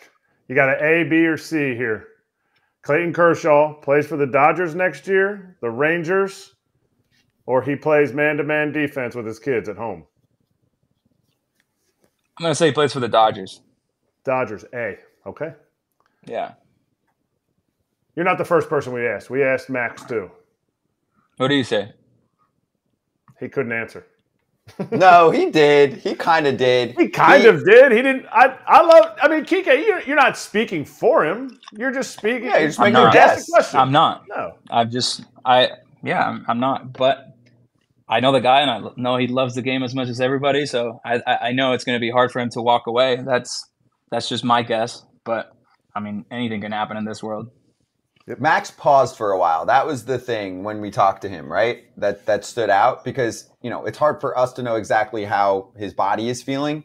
So, and same for Max, basically, right? Like, I don't know how Clayton's going to react in 3 months because he also doesn't necessarily have to decide in the next few weeks. He can decide in a few months, and I'm sure there'll be an open invitation. I think the Dodgers just have like a photocopy of a 1-year deal in a certain money range, and they go, dude, it's just right here on the desk. If you want it, if you feel good enough for it, we'll fax it over. Old school. Oh yeah, they probably put it in his bag when he packed his locker and went home. They probably put that contract inside his bag on top of it. Exactly. Hey, yeah, sign it if you want. Hey, this is something different. Just made me think of packing your bag. So you don't know if you're going back to the Dodgers. You didn't know where you were going after you went to free agency. You clear all your stuff out of your locker on your own? You go all to the bat room and you get all your bats? Or do you say, hey, here's an extra 200 and ship them to my house? No, I went after I came back from Atlanta from doing game 1 and 2 of the NLCS. I got to the airport and I went straight to Dodger Stadium. Packed my bags, tipped everybody, and said goodbye to everybody. Like, may or may not be the last time I see you in a while, and grabbed all my bats, grabbed all my stuff, and I took half of it, whatever fit in my car, and then the other half I was like, hey guys, you mind shipping this home? Dude, always ship. Always ship. Because if you tip them good enough, they always ship. Certain organizations always ship. Certain organizations. But if my stuff fits in my car, then not as much comes out of my playoff share, which is not going to be very, very high this year. You don't think they offered you? They voted you a full share, surely. No, it's a full share, but we only made it one round. That's true. Yeah. That's true. All right, so we asked Clayton Kershaw a question here. Next year, Kiké Hernández wants to play where? Baseball. No! He's not going to tell. Okay, no, listen, because here's the thing though. When you grew up as a kid, what was your favorite team? The Yankees. Kiké Hernández. I grew up pretty. The Yankees. I grew up pretty close. I watched them closely because Jorge's dad is my godfather. Posada's dad is my godfather. So, I mean, I'm a 90s kid. Let's be honest. They were the best team in the 90s, especially towards the end of the 90s when I was like old enough to like know what was going on. And, growing up close to Jorge, like him and my dad grew up together. That's where those ties came from. But I mean, there's a lot of players that I loved, and Ken Griffey Jr. was without a doubt my favorite player. But we didn't get many games in Puerto Rico. We didn't get to watch the Seattle Mariners that often. So but that does not mean I'm going to play for the Yankees next year. Exactly. I think to answer that question, I know the draft just went by, but Abu Dhabi is really attractive. Yeah, if you get Neymar or Ronaldo money for hundreds of millions of dollars per year, no doubt. I don't need a full pension. I don't need to get my 10 years next year. If they give me that deal in Abu Dhabi, I'll go there. They'll give you that pension for a week of play, basically. Yeah, but it had to be a little awkward if you were such a Yankees fan when you put that Red Sox jersey on first time. You had to look. Cool. You kind of had to look down and go like, I don't know about this one. Stop. I mean, I don't know if it happened to you. Like once I got drafted and signed teams. But for me, like once I signed professional base, like I got drafted. I like stopped being a fan. And like I was rooting for the team. I was rooting for the Astros, even though we were one of the worst teams in baseball when I was coming up through the minors. But like I was rooting for the Astros, and then you get to the big leagues, and you don't think about those guys. That team was my favorite team. No, it's kind of like fuck that team. We're gonna beat you. Yep. When it gets weird though is like when I came up with the Twins, and then I signed with the White Sox, and then you go there, and you're like, wait, I hate you. But now I play for you. And now you love them. Yeah, that's when it got weird. It wasn't like, I grew up a Braves fan, so then when I got at the end of my career, I got to play for the Braves, and I was like, this is great. It's 10 minutes from my house, spring training. Atlanta's a 45-minute flight from Orlando. Like, this is great. So I never had that. But when I grew up a Twin, and then I become a White Sox, and you go like to the White, you're like, you look down and you're like, this is odd. He's the ultimate example. Honestly, and then Dodgers. Yeah. The weirdest thing for me when I signed with the Red Sox was I played with blue shoes for 6 years, and then I'm playing with the red shoes. And I'm like, something's off. But that was the weirdest thing. But I don't know. Maybe I think once you get traded, I got traded twice before signing as a free agent. So it's just like whatever. Like at this point, I'm gonna try and play for all 30 teams. Do it. That'd be sick. Every position, every team. Kratz would be so jealous. Yeah, that's true. He'll take over your Kratz hats, Kratz. That's fair. He's got to keep all his hats. He's a guy that would keep all his hats because he packs his own car up. Guys that don't pack their own car up, they don't keep their hats. I've only kept the hats that have postseason logos, which has been most of the hats. Sorry about it. Hashtag humble brag. No. All brag, no humble. Appreciate it. So let's finish with this, Kiké. What are you doing for Halloween? What am I doing, or what am I going to be? Both, I guess. So my daughter's really into Bluey. I don't know if you know. It's a little two dogs, two sisters. They're both dogs, and obviously mom and dad. They don't have names. They're just mom and dad. They're also dogs. And we were trying to find those costumes, but we couldn't. She's going to be Little Mermaid, and my wife and I are pretty pale Puerto Ricans, so we are gonna. They used to call she used to be Miss Puerto Rico, and they always called her the Puerto Rican Barbie. So of course she's gonna be Puerto Rican Barbie, and I'm gonna be Puerto Rican Knuff. Dude, that is incredible. You got to dye your hair though again. Nah, man. I bleached it way too many times this year, and I'm starting to get like some like gaps that look like Comerica Park.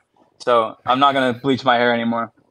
Someone that did that for a while, I understand. I feel your pain. What do you mean gaps? What's that? You start like your hair gets so like I don't know. It messes up. It starts getting thin, and like you start getting a I got power plenty of outage. hair, but I don't know. It started like after you do it, you start getting like you get like bumps on your head, and you're just like, all right, this is my hair needs a break from this shit. So you had to go back to the natural. Kiké, last thing, we'll let you go. Can you make us a promise here on FT? Depends. No. We'll make Yes the or offer. no? We'll see. Baseball. Make the offer. Baseball. Baseball. No. When you sign, come on here and tell everybody. Break it on FT. Oh man, like LeBron, like the decision. Yeah. I decided to take my talents to Kiké New style. York. Kiké That's a lot style. of pressure. That's a lot of pressure, especially if it's got like a pending on a physical. After the Like you imagine, I physical, announce I sign with somebody, and then I go take a physical and I fail. Like what happens after that? Nobody's gonna want to sign me because I'm gonna ruin it. All right, post physical then. Right, like as soon as you get out of the physical and they go like As soon as this. you cough.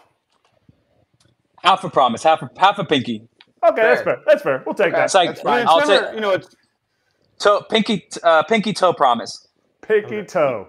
I mean, it's Yeah. never happened where a guy signs and then takes a physical and fails. I mean, never's happened, especially to a Puerto Rican guy. It's never happened. It's only happened to like 10 Orioles people in the last 10 years. Oh, that's true. Yeah, right. There was also a big one last year that had it happened to him twice from Puerto Rico. Some guy named Correa. I forgot about that. Yep, but yeah, that's one of them. happened to him twice last That's year. true. That's true. All right, Mets so and Giants. we'll work on it for post physical. That's Yeah. the All we'll right, work perfect. on it. The off Or season is young. like Arson Judge when Arson Judge signed with the Giants. That's right. Kratz is going to report it. Well, Kiké, have fun, dude. Enjoy the process. We'll catch you again later this offseason. All right, dude? All right, thanks guys. Thanks for having me. Cheers. Appreciate you, man. Awesome. That's great. Yeah. I mean, hey, the news cycle is so fast these days. Everyone just forgets about everything, you know? Like Yeah. The Correa situation seems like worlds ago. It was before this show existed. He signed twice or agreed to terms twice. So did Yeah. Arson The Judge. Giants reported it. Yeah. The Mets too. Yeah. Well, the Mets. The Giants called the press conference. That's what I'm remember? saying. The Mets didn't call the press conference. They did the physical, but the Giants, remember they had to apologize or something? Remember Yeah, that? because remember there was a tweet yesterday when they were announcing Bob Melvin. The Giants have called a press conference Did people make fun of it? today. Last time, or what was it like? Bob Melvin doesn't have to take a physical, so we're pretty sure this one's going to happen. That's good. That's good. All right, we're about a minute away from Jose Trevino of the Yanks. We'll get in a little Yanks discussion going here and an off-season checkup, see how the recovery's going, the whole deal. So stay tuned. We're about a minute away from that. I know the Yankee fans in the chat actually have been pretty eager to get into some Yanks talk, so we'll make sure we do that. I'll also just throw this out there. Have we done, and it doesn't have to be today because we'll have him again this offseason, have we done Immaculate Grid with him? I feel like he could be good. With Jose? I feel like No, he could be he sneaky would be good. He would be legit. And he's on the Yanks. I'm saying the Yanks are one of the teams that actually played all year. Didn't Canley tell us that? Oh, I don't know. Who was the one that Yeah. said it was that they were printing out the Rowdy. Mets? Oh, well, that's the they went Mets. into the Mets. Okay, I knew it was New York. The Mets were printing it out. Yeah. And Dude, we don't want to promises do today. I but- just looked at it. We're going to It's need bad. some help on today. Oh. Okay. And we There's might a not do it category that today. I just looked at. There's two of them that I'm going to be like, I don't know the answer to this question. Okay. Well, that's a problem. All right. Let's bring him in now. Let's Now first I'm get into intrigued. his life. Jose Trevino joins us right now from the Yanks. How you doing, dude? How's life? How's the recovery? Where you at? What's up? I'm at my gym right now, and I'm actually looking up the Immaculate Grid because I haven't done it today. So, Well, don't cheat. Ooh. We'll do it. Yeah, with we you. don't want We'll do that. it You don't at want the end. Watch no. that. You don't want none of that smoke today, Hose. You don't even look because I just looked too, and I'm like, oh boy, we don't want to mess with that one. Hosey with your Atlanta That's Braves dicey. Angels hat on.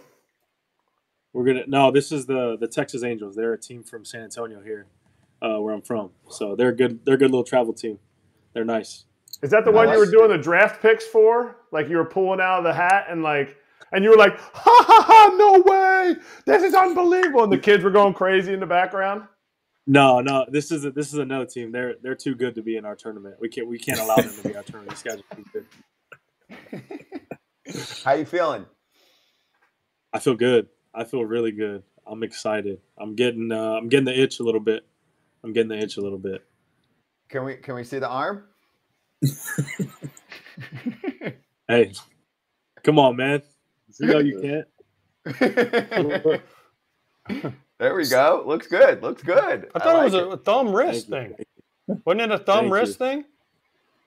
Yeah, check it out. It's gone. Yeah. I don't know what happened. Like it's gone. It's literally gone. Like the scar's gone and everything. Look at that.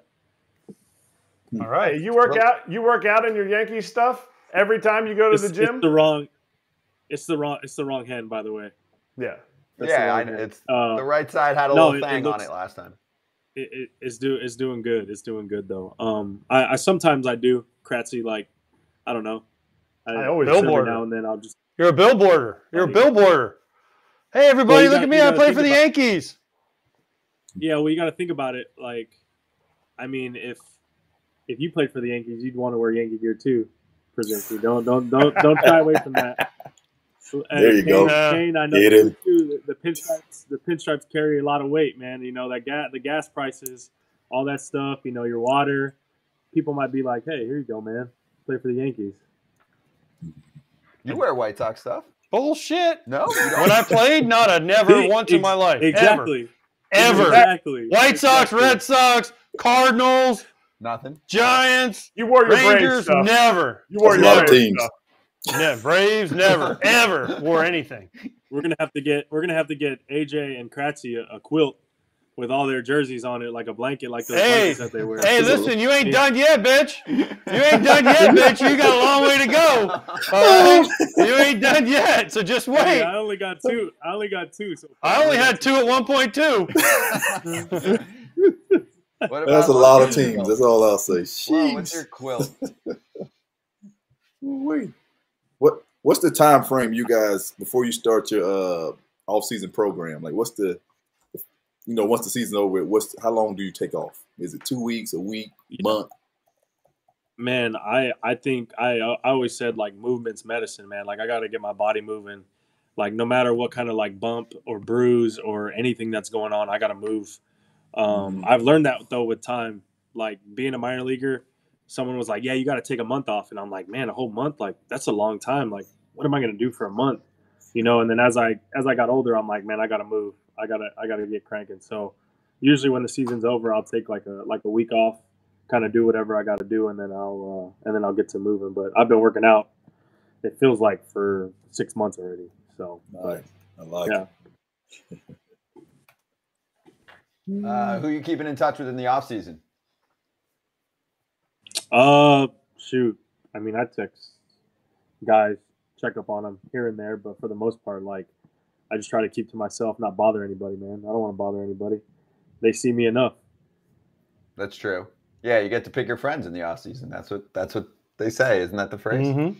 Yeah. Last day of the year, you get to pick your friends tomorrow. But has it changed, like, because of, say, like, group texts? Does that change? Do guys just chime in? No. Or is there guys group will text? check in.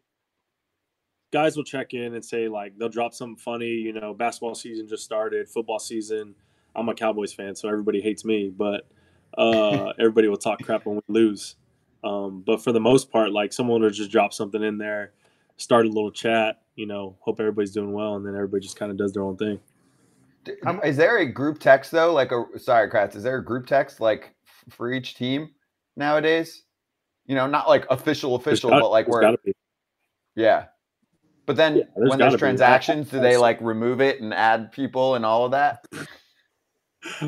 Guys probably remove themselves. I don't know. I'd imagine guys probably remove themselves. Be like, "Oh, no, I'm done with this. I can remove." He's only been on 2 teams. He doesn't know. Well, that's right. Jose doesn't know he's only been on 2 teams. Eric, this is why you're on the show. You're the specialist here. What do you got? No, I stay in all those group chats. I want to hear all that smoke. I want to talk, especially if there's like a pitcher's group chat. I want to talk smack to that pitcher. He strikes me out. I'm gonna keep talking trash because at some point I'm gonna get him. No, for sure. I'm not removing myself. If I get removed, that's a sad day for me. That's like getting DFA'd twice.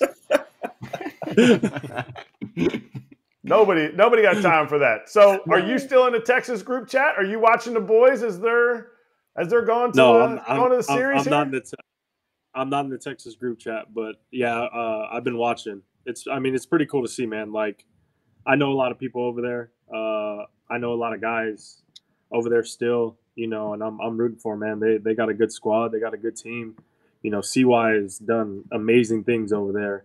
And I remember when CY came in, he was like, I'm gonna change this culture. I'm gonna change everything about this, and we need to expect to win. So he's done a really, really good job. It's cool to see, especially like kind of walking around here in San Antonio. It's kind of like Houston Astro area a little bit. But there's been a lot more blue and red around the area. So it's cool to see. So wait, did you watch? You're a San Antonio guy. Did you watch the Spurs last night? I went to the game. Oh, what a flex! Floor seats. I was there. No, I don't do. You wear your Yankees jersey? I don't have Pierzynski money like that. I don't have that LoCain money like that. Yeah, but you should have worn your Yankee. You know what? You should have went like you do when you go to the games on the subway. You wear full uni, catcher's gear, just have the mask slightly up like this. Yeah, so everyone can. Oh wait, is that who I think is that? Yeah. Oh, it's Halloween, no, so you no. Yeah, exactly. I had some decent seats. But yeah, it was that dude's impressive, man. He's a big boy. He's a real big boy. Did you see those drills they did where they like had the the dummy that was higher up for shots from the line? Have y'all not seen me standing next to this guy? Oh yeah, we saw those. Yeah, we did. It's the funniest thing. It's so funny. Hey, and the way he shook my hand, I was telling y'all, the way he shook my hand was like a little like he just like gripped it like this. I was like, all right, whatever. He didn't even. I remember you said he didn't even like give you this one. He gave you didn't even attempt. Yeah, he gave me just like pinched me, and then he tapped you on the head as he went by. Yeah. Said, "Great job. It was neat to see you. Job. Go get him. Go get him." Did he invite you out to take some jump shots? Like you were out in the field while he was throwing out the first pitch. Like no. Oh, and now Jose Trevino, Trevino. No. I don't like to bother those guys, man. I like to go to the game, show up, and as long as my son has fun, it's cool. Judge, they didn't put you on the jumbotron? No, man. No. Come on. No. But you play for the Yankees, bro. Yeah, bro. No. I don't need the jumbotron, man. I don't need the jumbotron. My son, if anything, my son would like that, but no, I don't need the jumbotron. Come on. Judge came up he went to Madison Square Gardens for opening night, and that was Come on, man. That's Cap. Captain can do what he wants. Yeah, but you're like the San Antonio captain. No, not me. Not me. No These way. are good hype men. We're trying to get him there. I know. All right. Well, by the way, hold on. We did play a game once in the Alamo Dome, baseball game. Oh yeah. Yeah, dude. Right field was like 220 feet. It was the craziest. Yeah. Because it was so short. They put like 20. It was so short. It was so short. What was the score? Yeah, that place was sick. We thought it was going to be a lot, but left field was like 500 and right field was like 200. It was a regular season game? No, it was a exhibition. We played, I don't know who we played, but Padres. We played the Padres when I was with the Rangers. Yeah. I was on the Padres and we played the Rangers. I think Trevino was catching. What is that? Y'all's 5th team? 6th team? I'll bring up the quilt. 2016. Mine was 13. 13? All right, so I need you to hype this up, though. Tell us about December 8th, Trevi's homecoming. Give us the full lowdown, because I know you posted about it recently, too. What is it, and how can people get involved? Yeah, I mean, you could go to Play 24 Sports. There's a lot of information on there, but I'll give you a little lowdown. So, actually, I'll spill some information, y'all. December 8th, you know how it says Home Run Derby at Whataburger Park? A lot of people think that it's going to be the pros hitting home runs. We're not going to be doing that. We're actually picking age group of kids, both baseball and softball. I won't say the age group, but we're not going to be the ones hitting home runs. They're going to be the ones hitting home runs. I've invited some friends. I've invited some local pros. I've invited some of my teammates. I've invited some not baseball people. I've invited some, fun baseball people. I just trying to make it a cool event, a cool tournament. I like to, put on a good show for the community, and I think it's gonna be a good time, man. We're excited for it. Can we get some names, because I know who you didn't list on that list. Nope. You can't give no names. No names. No, You know who you draw the crowd. You know who you didn't invite? Any of us. Not a single one of us got invited. Well, that's the thing. Like, I don't know your price tag. You know what I mean? You played for 8 teams. I gotta, 19. Get it right. 19. Get it right. hey, but no, really. I mean, dude, it's gonna be crazy. Like, I think some of my teammates are gonna roll through, and then some of the local pros. I think that's gonna draw some attention. But we have a whole kind of showing at Whataburger Field on Friday, and then that morning we're gonna have some of the pros hit off to Lexington. So it's gonna be a good time, man. And the tournament's gonna be a good turnout. We kind of got everything filled out. We're gonna have giveaways. There's gonna be some auction stuff. It's gonna be a good time. There's gonna be a lot of competitive baseball and softball. One name. Wait. One name. One name. Is Kyle Higashioka coming? You can hype Kyle me so that people know. Higashioka is not coming. I will say that. What? Oh man. Yeah. Did you not invite him? I invited him. You didn't invite him. I did invite him. And so I don't like to bother anybody, man. It's the off season. Like, I don't want to bother anybody. But hey, LoCain's available. I did send invites out. Available. So if they want, it's cool. But if not, I'm not heartbroken over it. Is this like Whit Merrifield's golf tournament where he says he invited Brady Singer, but he really didn't, but then he really did? That one of those kind of invite tournaments? No, I definitely invited him. I invited a lot of people from my team, so we'll see what happens. We're gonna have a captain sighting. We're gonna have a judgey. Man, that would be crazy, huh? I mean, if you said it right now that Aaron Judge is coming to your thing, I guarantee the attendance would jump. Wouldn't that be crazy? Wouldn't that be crazy? Are you Why are you trying to be all raise? sneaky? You trying to raise money, or mean? you I trying can't to give you just be a everything. sneaky sneakerson? Yeah, seriously. I can't Is give this you for charity? Yeah, I can't give Well, you then, everything. dude, tell it. I mean, we need some names. We need a draw. No, you're gonna get names. You're gonna get names. When are we getting names? This is like the Oscars. He's like gonna slowly drop when Best Picture goes to Aaron Judge. He's showing up the day before, right? Like all. I mean, think about it. Think about this. Would you want, like, obviously it's an experience for kids. That's the reason why we do it. But if I said that you were coming, AJ, you know how many people with binders and baseballs and cards. Remember how many teams you play for? Like, all those cards, they're gonna want you to sign all those cards. It's gonna take away from the kids, right? So I gotta get an experience for the kids. I gotta save it. Save it. It's okay. I know you just invited me. I can't come though. I'm sorry. I already have a prior engagement. Otherwise, I'd win the home run derby and everyone would be embarrassed. What do you want me to do? You'd play against the kids? Oh hell yeah! Let's go. You think they're gonna win? I'm in.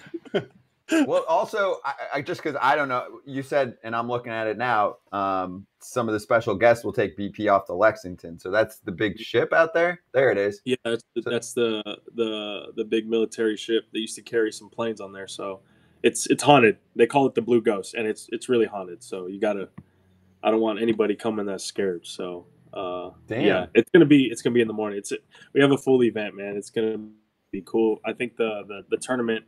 We have a bunch of vendors coming. We're going to be giving out a bunch of stuff for kids, for the moms, for the dads, for the brothers and sisters that are coming. It's a whole show, man. We just want to kind of switch up the cloud that's over youth baseball right now. We want to kind of start turning that into a better direction, because I don't know how involved y'all are with youth baseball right now, but it's a little cloudy. Okay. So, LoCain will hit off the ship. LoCain will hit a little. Just make sure he gets close to the right side of the ship. LoCain will just hit a little blooper over the first baseman's head. As long as he's not stealing bases off me, man. I can't run like I used to. My worst nightmare was day one in spring training playing the Royals. LoCain gets one of his hits to center field, and there he is taking off his batting gloves, looking at center field, looking at right field, going to second, and he's there. And you're like, all right, I got to try to throw this guy out. So, yeah. Trevi, was there a better spring training team in the history of the world than the Royals? Like back when, like Hosmer, LoCain, Moustakis, Dude, you think going to every spring training game the first day, like nobody can hit the first spring training game. These dudes are scoring like 20 runs every. You're like, we go up to them and be like, how the fuck are y'all getting hits? We can't even. Yeah. We're like, yeah. These dudes are pew, pew, pew. Hey, LoCain, you remember that tent in right field in Surprise? Yeah. You had Hosmer and Moose hitting balls over that tent. You had Salvi hitting balls out to center. Y'all were just killing everybody. Like We had a squad, man. We had a squad. That was a fun team. I missed those boys. That was a fun team to play with. That was a good team. That was a real good team. Mm-hmm. That was a real good team. I didn't know that. You guys had good spring training records. Oh, they were the best. In 15, obviously we lost in 14. Going to 15, all talk is, we're going to win the World Series in 15. And we have an inter-squad scrimmage. Joe Blanton starts the inter-squad scrimmage on field 3. You remember this? And LoCain gets on base. Let's see who hits the first homer. We end up hitting 3 back-to-back homers. It was like Haas, Moose, and Salvi. And Salvi was on the other side, and Salvi goes, "He wasn't ready." And then the next day we played Texas in the first game. Same thing, back-to-back home runs, and I'm hitting 7th, and I'm like, oh my gosh, if they keep doing this we're facing Colby Lewis. Yeah, that's who we were facing. I was like, if they keep doing this is a lot of pressure on me. My first at bat. Yeah, those teams are good. That was a fun team. All right. Well, I've been told that we're gonna have you on one more time before the big event, so we'll obviously you'll get the keep names. peppering questions. We'll get the names. You'll have the names. You'll have the names by then. Let's go. Okay, perfect. Yeah. Well, we'll promote it hard, dude. So enjoy everything in the meantime, and we'll catch you again in a few weeks. All right. Appreciate you, man. Appreciate it. Thanks, guys. Thank you. We'll see you soon. So we got about 10 minutes left. We have boots on the ground at media day, but it's pretty complicated. So we'll see what happens if we can get our guy Michael to pop up with a player. We have given him the ultimate task. So we'll see what happens. Stay tuned. In the meantime, let's hit in the weeds because there's manager carousel action going on right now. And Ken's back with us tomorrow. So we'll definitely quiz him on that front. But it does sound like, for example, the Guardians manager job is still ongoing. So Kratz, while Stephen Vogt sounds like it could be a front runner. Yeah, there we go. Let's see if we can find anyone else in the weeds. Ken reported, I think it was it was yesterday or last night. Andy Green is interviewed for the job. And there's a report on some other names involved. Oh, and Will Salmon linking Craig Counsell to the Guardians as well. Yep. Yeah. See, that one, no. That one makes zero sense. That makes no sense. Not going to happen. How does that happen? You're going to leave Milwaukee, where you grew up and you love the team, and the team is better, at least right now, and you're going to go to Cleveland. And also, I mean, if you read more, and we'll get into this with Kent tomorrow, it is important, or at least according to the report, that he has a chance to raise the bar for manager salaries. That means a lot to him. Okay, well then don't go to Cleveland. I doubt that they're going to give you the highest price. Yeah. I bet Tito was making decent change there for as long as he was I know. there. But you think if there's a bidding war between Milwaukee, Cleveland, and the Mets, Cleveland's probably finishing most third. Money? Cleveland's probably finishing third in that one. Yeah. My thing with this is I saw this about Counsell, and he's like he wants to raise. Managers used to get paid a lot. Yes. Right? So then the front office devalued them to where they didn't get paid a lot, because I remember reading stories where like Aaron Boone and Alex Cora were barely making $1 million managing the Yankees and the Red Sox. And you're like, this doesn't make, but then you had Madden, who was kind of like the last guy to make like $5-6 million. Six, like 5 years, 30 or something. Yeah, he was like the last one. And then people started buying down because they would be like, oh, like we kind of talked about with Madden. Like the front office undervalued managers and said, oh, they're disposable. We can just pick a different one anytime. They'll do the same job. So that they drove the salaries down. And so therefore, but people still wanted to be big league managers. So like, oh, sure, I'll take your 3-year, $2.2 million contract, $700 a year. Yeah, but I'm a big league manager. That's a big thing in our sport. I can tell you that. With other jobs too. The recognition. Players too. Players, broadcasters. Big, right? Because they're like, there's only so many of these. And there's someone that's going to want to do it. And what's the quality control? Like, are they good enough that it's fine and it's not worth the extra coin? Or is it Craig Counsell and he can make a difference and you don't really like a lot of the other candidates? That's the true test here going on right now. And I think the Mets are not perfect. They had a terrible season. They spent a ton of money. It did not work out. They're making changes. Stearns comes in. I think there's one thing. If they think that there's quality and it's going to cost more, I think they've proven already they're going to get it, right? Yeah. They're going to try. They're not going to say, we're going to save a couple $1,000,000 and get a skipper that we don't feel as good about. Well, I want to ask Kratz and LoCain, though, this. They played for Counsell. Yeah. Is this like a game of chicken with him in the Brewers? Because if he's doing this just to drive up salary, does that mean he's going back to the Brewers, but he just wants to use them as a negotiating ploy? And the fact that got out isn't a good thing. Why? Because the Brewers are like, you're using us? Yeah, but you won't know. That's the game of chicken, though. Are you using us? And then he calls you and goes, yeah, so it's 5.5. You guys going to match? And if they say no and they don't believe it, and he calls back and goes, cool, it's been real. Really appreciate y'all, but I'm getting millions more with Uncle Steve. Bye. Okay, go ahead, LoCain. I want to hear your side of it. To me, it's tough to play a game of chicken with that much. I mean, $5 million, 3.5. Like I said, you might upset Milwaukee. Who knows? By saying, putting this information out, it might not come from Counsell. We don't know where it's coming from. So I don't want to play chicken with that much because I feel like Counsell is in a great situation where it's home. It's Milwaukee.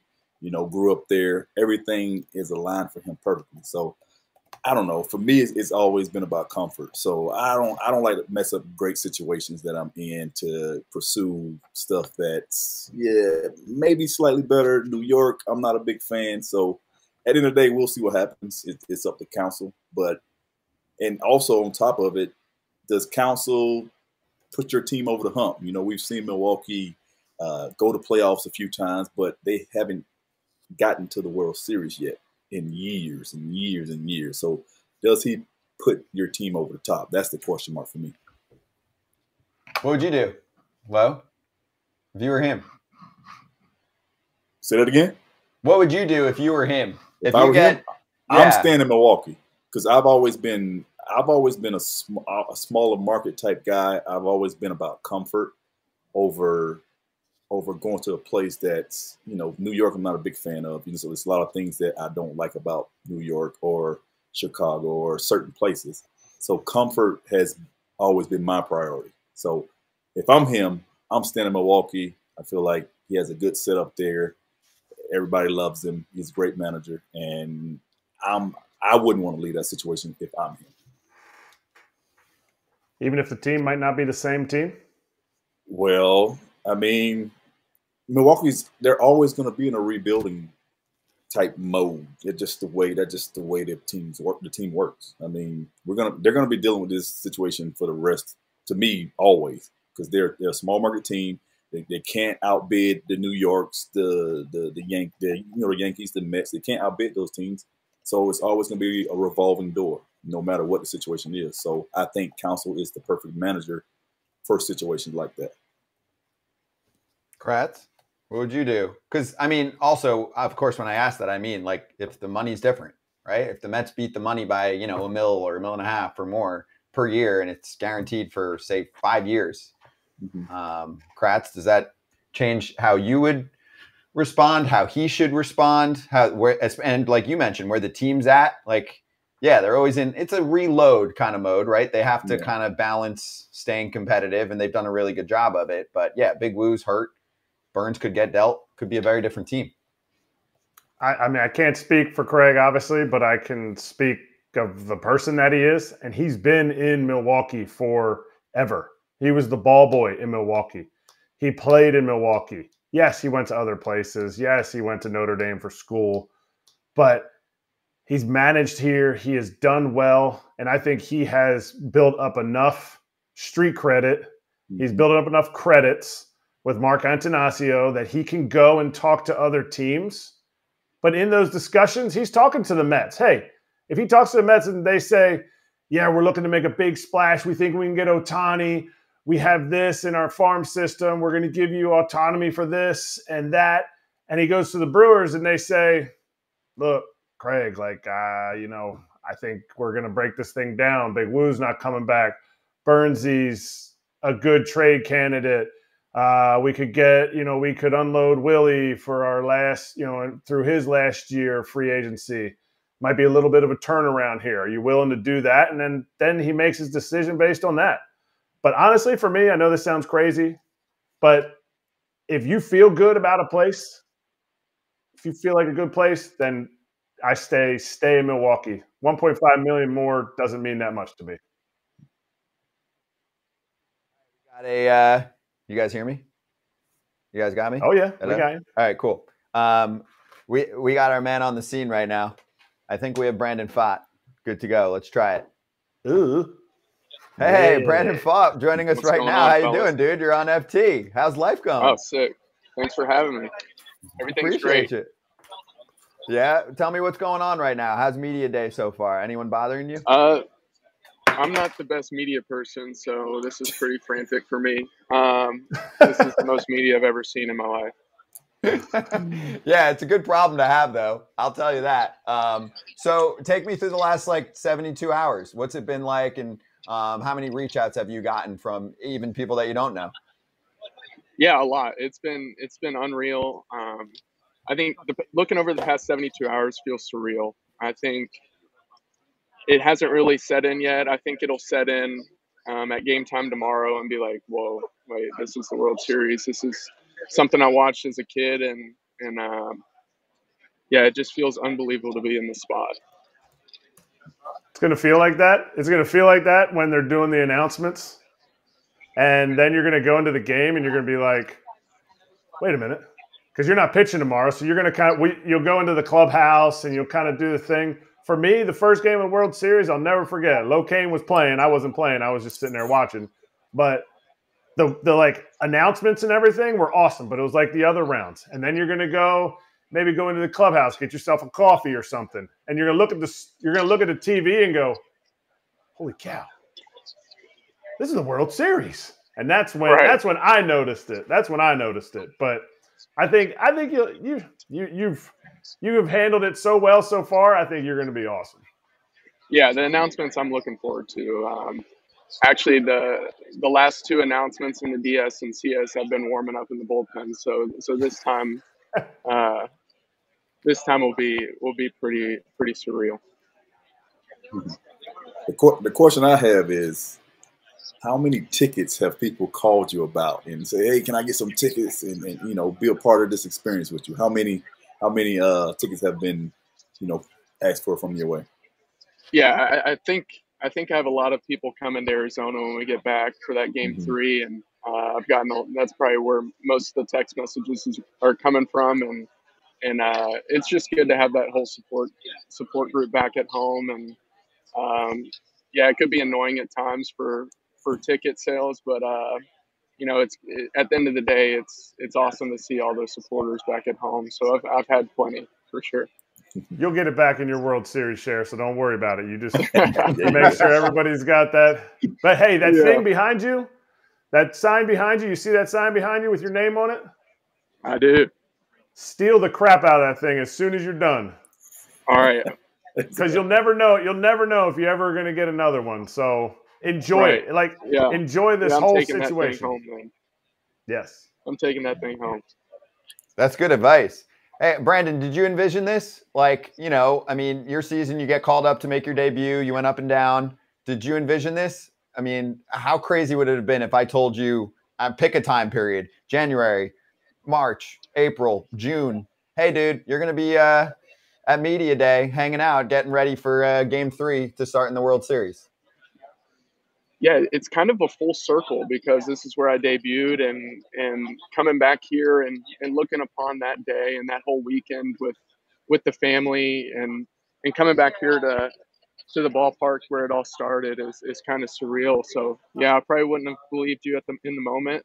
That was so early on, and I think coming back here it kind of shows and comes to life for sure. Going into that first start in the playoffs for you, the very first one that you finally got that start, did you hear the haters? Did you hear the people saying, well, he hasn't done this, he hasn't done that? And what was your response to that if you did hear him? And if you didn't hear him, how do you block that out? Yeah, I heard him, especially when you're warming up. I think in Milwaukee, that was the first time I've really been through that, and I kind of used it as fuel. I kind of like that. You kind of feel abused, especially in Philly. I felt abused in the bullpen, and but at the end of the day, I was like, all right, like I'm gonna show you guys. I'm gonna shut you all up. In Milwaukee, that was like the first time I was so amped up. I don't even know. I don't even remember warming up, to be honest. And going into Philly, it was like 10 times worse than Milwaukee. And you just got to, at the end of the day, you kind of use it as fuel, and it kind of helps you get ready to go. Yeah. Well, it's been a lot of fun to watch, like that entire pitching staff. You have been, huge for this team, where you've pitched. But who's kind of been that like veteran leader or that coach that kind of help guide you and push you towards the dominance that you've had?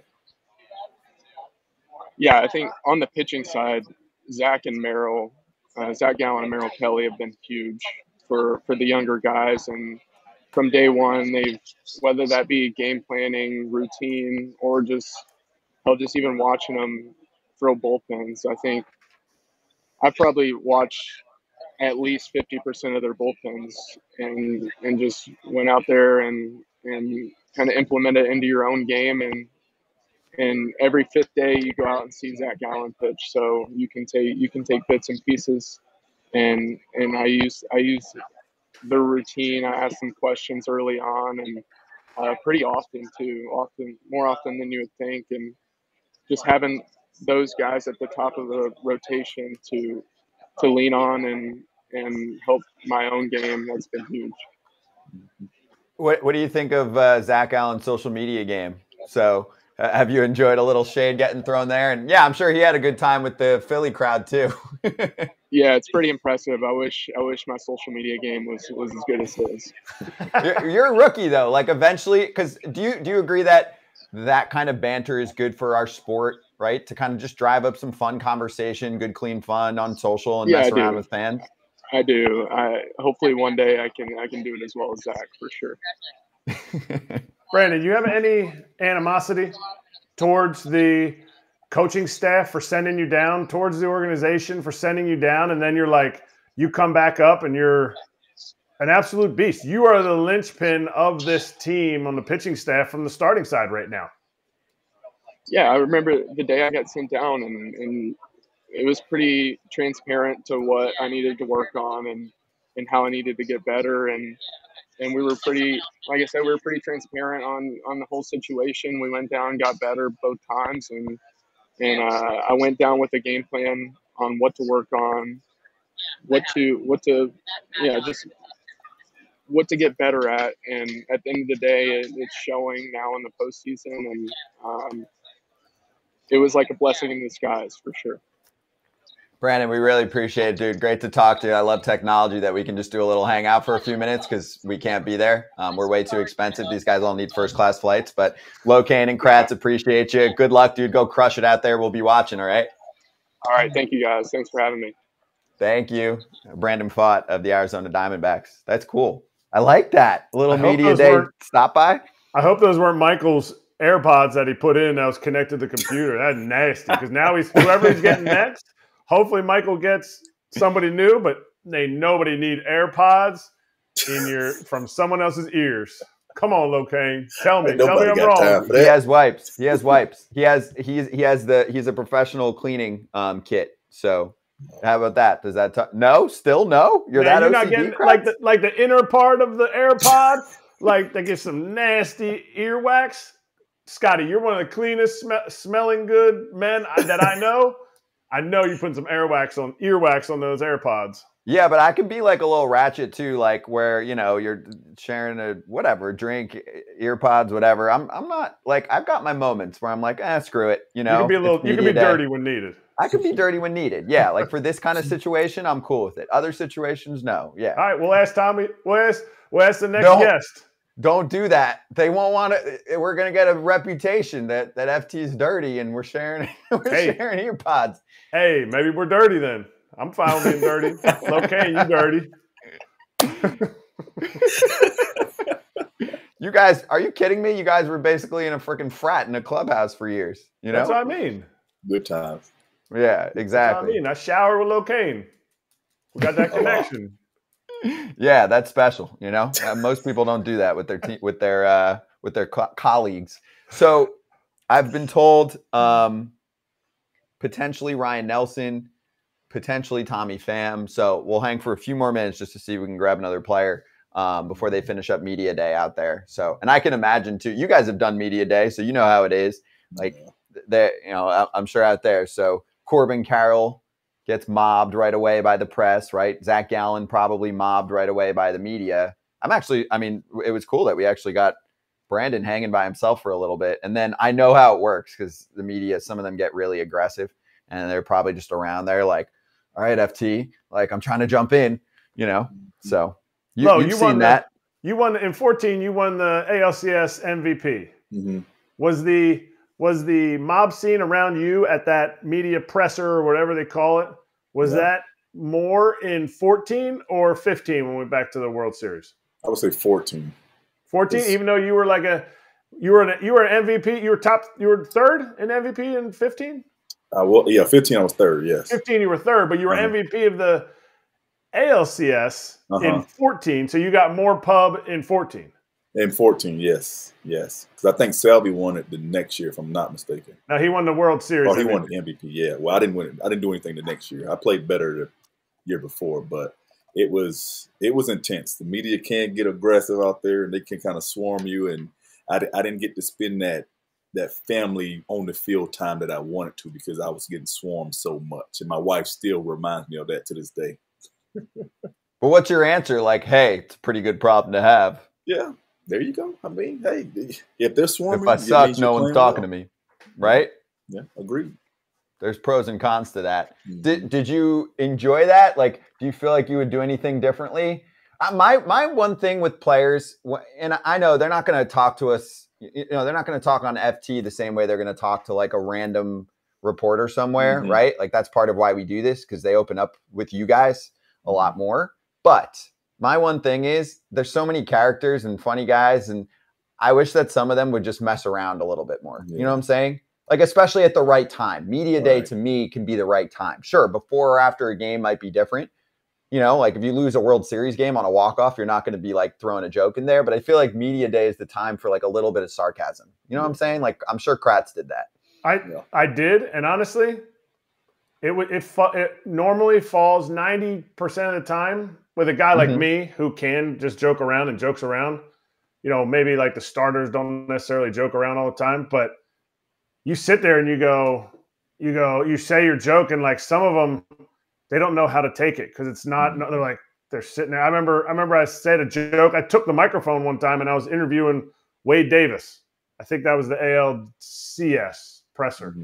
I was like, nobody's going to interview me, so here I'll interview Wade Davis. And I took the guy's microphone, and he thought it was funny. Whoever I did it, whoever's microphone I used. But the other people around didn't think it was funny at all. It was like I was wasting their time, and they were like, it was cringy to me. Like I was reading their faces, and I was like, okay, I guess I'll stop. Yeah. Kratz, you were always, I will say, you always joked around. You were always sarcastic and having a good time. Me, I was more by the book. You know, I tried to say the perfect answer for everything. And I wish now that I would have enjoyed myself a little bit more because, you know, it went by so fast. Man, it went by so fast. When you say enjoy yourself, like with everything or never mind. We'll follow up. Jordan Lawler of the Arizona Diamondbacks joining us right now from Media Day. Jordan, it's Scotty Braun, Erik Kratz, and Lorenzo Cain. How you doing? How's the day going? Hey, it's been exciting. I'm excited to be out here, and I can't wait to get going. Love it. Love it. So take me through what the day's been like so far. And did you get any fun Media Day questions yet? We've gotten some interesting ones for sure, but it's obviously getting going here. And I woke up earlier this morning, was able to see the family a little bit, connect with some old friends, and just kind of get back to to how I grew up. I grew up about 15 minutes away from here, so it's also special. That's a fresh cut. Looking like you got a fresh cut for game one, huh? Is that why you got up early for it? LoCain, tell me it's not a fresh cut there. He's clean, though. He's clean, Kratz. I see it. You got to see your hometown barber. Come on, huh? Yeah. Hey, Lo, why don't you tell Jordan what you were just telling me? Because, I mean, this is his first year in the bigs, and there's a lot going on. It's awesome to be where he's at. But tell him what you said, because I think it's cool. Man, just like I said, I know it's a lot going on. The media's in your face, but enjoy yourself, man. Have fun, laugh, enjoy your teammates, enjoy the environment, and enjoy that family. Because I'm sure you probably getting hit up for a lot of tickets, and I don't know how you sleep. I didn't sleep great during the playoffs or the World Series because I was just so anxious and excited and, all the above. So enjoy yourself, relax, man. And remember, it's the same game. You just in the World Series. For sure. I appreciate it. Thank you. Were you a Rangers fan growing up, Jordan? Is Vernon Wells? Oh, go ahead, Kratz. No. Oh, no, I was just going to say, he just asked, did you grow up a Rangers fan? No, I actually didn't. Surprisingly, I was a Yankees fan. Always grew up watching Derek Jeter, and one thing led to another, and I started following the whole team, and they caught me. So I've always grown up a Yankees fan. Now, is Vernon Wells there? Because I feel like Vernon Wells is like your biggest, he's your biggest fan on Twitter. He's always posting about you. So is he going to show up to game one? Oh, he's got to be here, yeah. He's actually part of our agency, so we've worked out in the off season together, and he's helped me out a lot. He's a great mind. I can't wait to see him.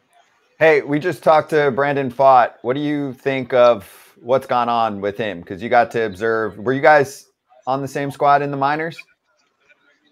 We never actually played together coming up. He got up just before I actually got up to Reno and AAA. But he's doing some amazing things. I love being able to watch him on the sidelines and just being able to come in as a young guy and kind of hold your own, especially in these moments, these big playoff moments. I'm just so excited for him, and can't wait to keep watching him pitch well out here. Were you surprised, proud? More nervous? Go ahead, Kratz. No, I was just going to say, are you more nervous for game one? Or are you more nervous for your first game in the big leagues, which happened, I mean, just a few weeks ago, like a couple months ago? Oh, man, yeah. Oh, we'll see tonight, yeah. I know, Lorenzo was saying he couldn't sleep, so we'll see tonight. But I feel like that debut game, I don't know if anything ever matched that, I don't know if I could sleep much that night. And, man, it'll be unbelievable to be out here in front of the hometown, home fans, and really get it going after intros. Jordan, what's been your favorite moment so far in October? Just what's the one thing when it's December and you suddenly can take a breath and look back and be like, oh, that one time, holy shit, I'll never forget. Obviously there's many, but what's the one that stands out so far? Oh, the biggest one was the 4 homers in that one inning against the Dodgers at home. I mean, that was unbelievable, right? When has that ever happened? It hasn't. And just every pitch that inning felt like it was going to get hit out.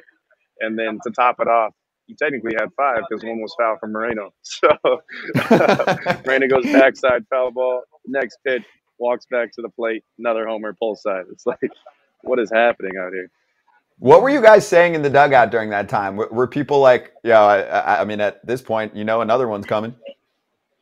Mm-hmm. No, that's what it felt like. The vibe in there was every pitch that's going to get thrown, bang, hard contact, gone. So what do you haven't gotten in much. You're not getting a lot of burn on the field right now. Believe me, I'm your guy. I'm your guy here. I said, but he won't be your guy soon because Jordan's starting every game next year. But for now, you're a big part of this team. How do you stay ready? Because myself, I went through an entire postseason, all the way to Game 7 of the World Series, and I didn't play. And had Salvador Perez gotten a base hit to tie Game 7 in the 9th inning, they were going to pinch run for him, and I was going to go in. And I felt so ready to go in the game. But what are you going to do to make sure that you're ready every single moment for when you go in? Yeah, I think it starts with being able to ask the right questions. Like you have guys like Longo here that throughout this season he kind of played that role. So I've been able to spend some time with him and talk through his process and his routine. And I think the biggest thing is just sticking to what you did when you were playing every day, and just keep that same mindset. Treat those practice reps like they're game reps. And I think whenever your name is called, you'll be ready to go. Hey, Jordan, thanks for doing this. Appreciate you, man. Have fun, enjoy it, and we'll be watching. All right, good luck. I appreciate you guys. Thank you. Thank you. Jordan Lawler of the Arizona Diamondbacks. Yeah, it's a cool story when you think about all of the layers here. And obviously, these are just kind of a blitz, which is great. We're just getting guys popping up at Media Day for us. But Jordan's a rook. I mean, he's got like a month in the show-ish before the playoffs came around. He's from the Dallas area. He's in the World Series. Life's pretty good. Yeah, I mean, can you imagine? Like you guys played. Imagine if that was like your first month and a half in the bigs, and he's sitting there like on FT, being like, "Yeah, the 4 homers against the Dodgers when we took them down the DS, like that was cool, you know." And all the champagne celebrations and the jumping in the pool, and you know, now we're here during Media Day in the World Series, and he's probably, my guess, 21 years old. So I'll double check. 20? Okay, so I couldn't imagine being that young and being in that situation. Like I couldn't even fathom being in that situation that those young guys are in. But that's the way the game is now. It's a bunch of young guys, and that's where the game is transitioning to. Young guys getting caught up really fast, and they're making an impact. So hey, keep it rolling.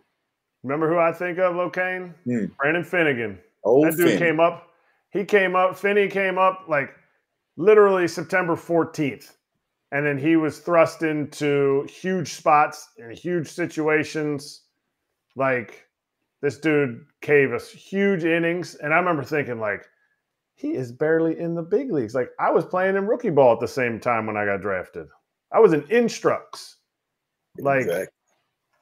I remember watching him pitch. I was like, man, hey, this kid, he's the one. You know, that's how filthy he was, man. It was unbelievable to watch from center field. So, hey, man, it's crazy how fast things change. But during that run, oh man, he was lights out for sure. Lawler's 21, by the way. Kratz turned 21 in July. I looked at the math wrong. I looked at the year and I didn't look at his age. Rookie mistake. Of course, you do that where like most of the sites will just tell you how old he is. You can just Google him. But 6th overall in 2021 and has 31 ABs in the bigs. So no big deal. Big prospect. That's awesome, though. So yeah, cheers to our guy Michael out there for helping us out with some of the players. Let's slap.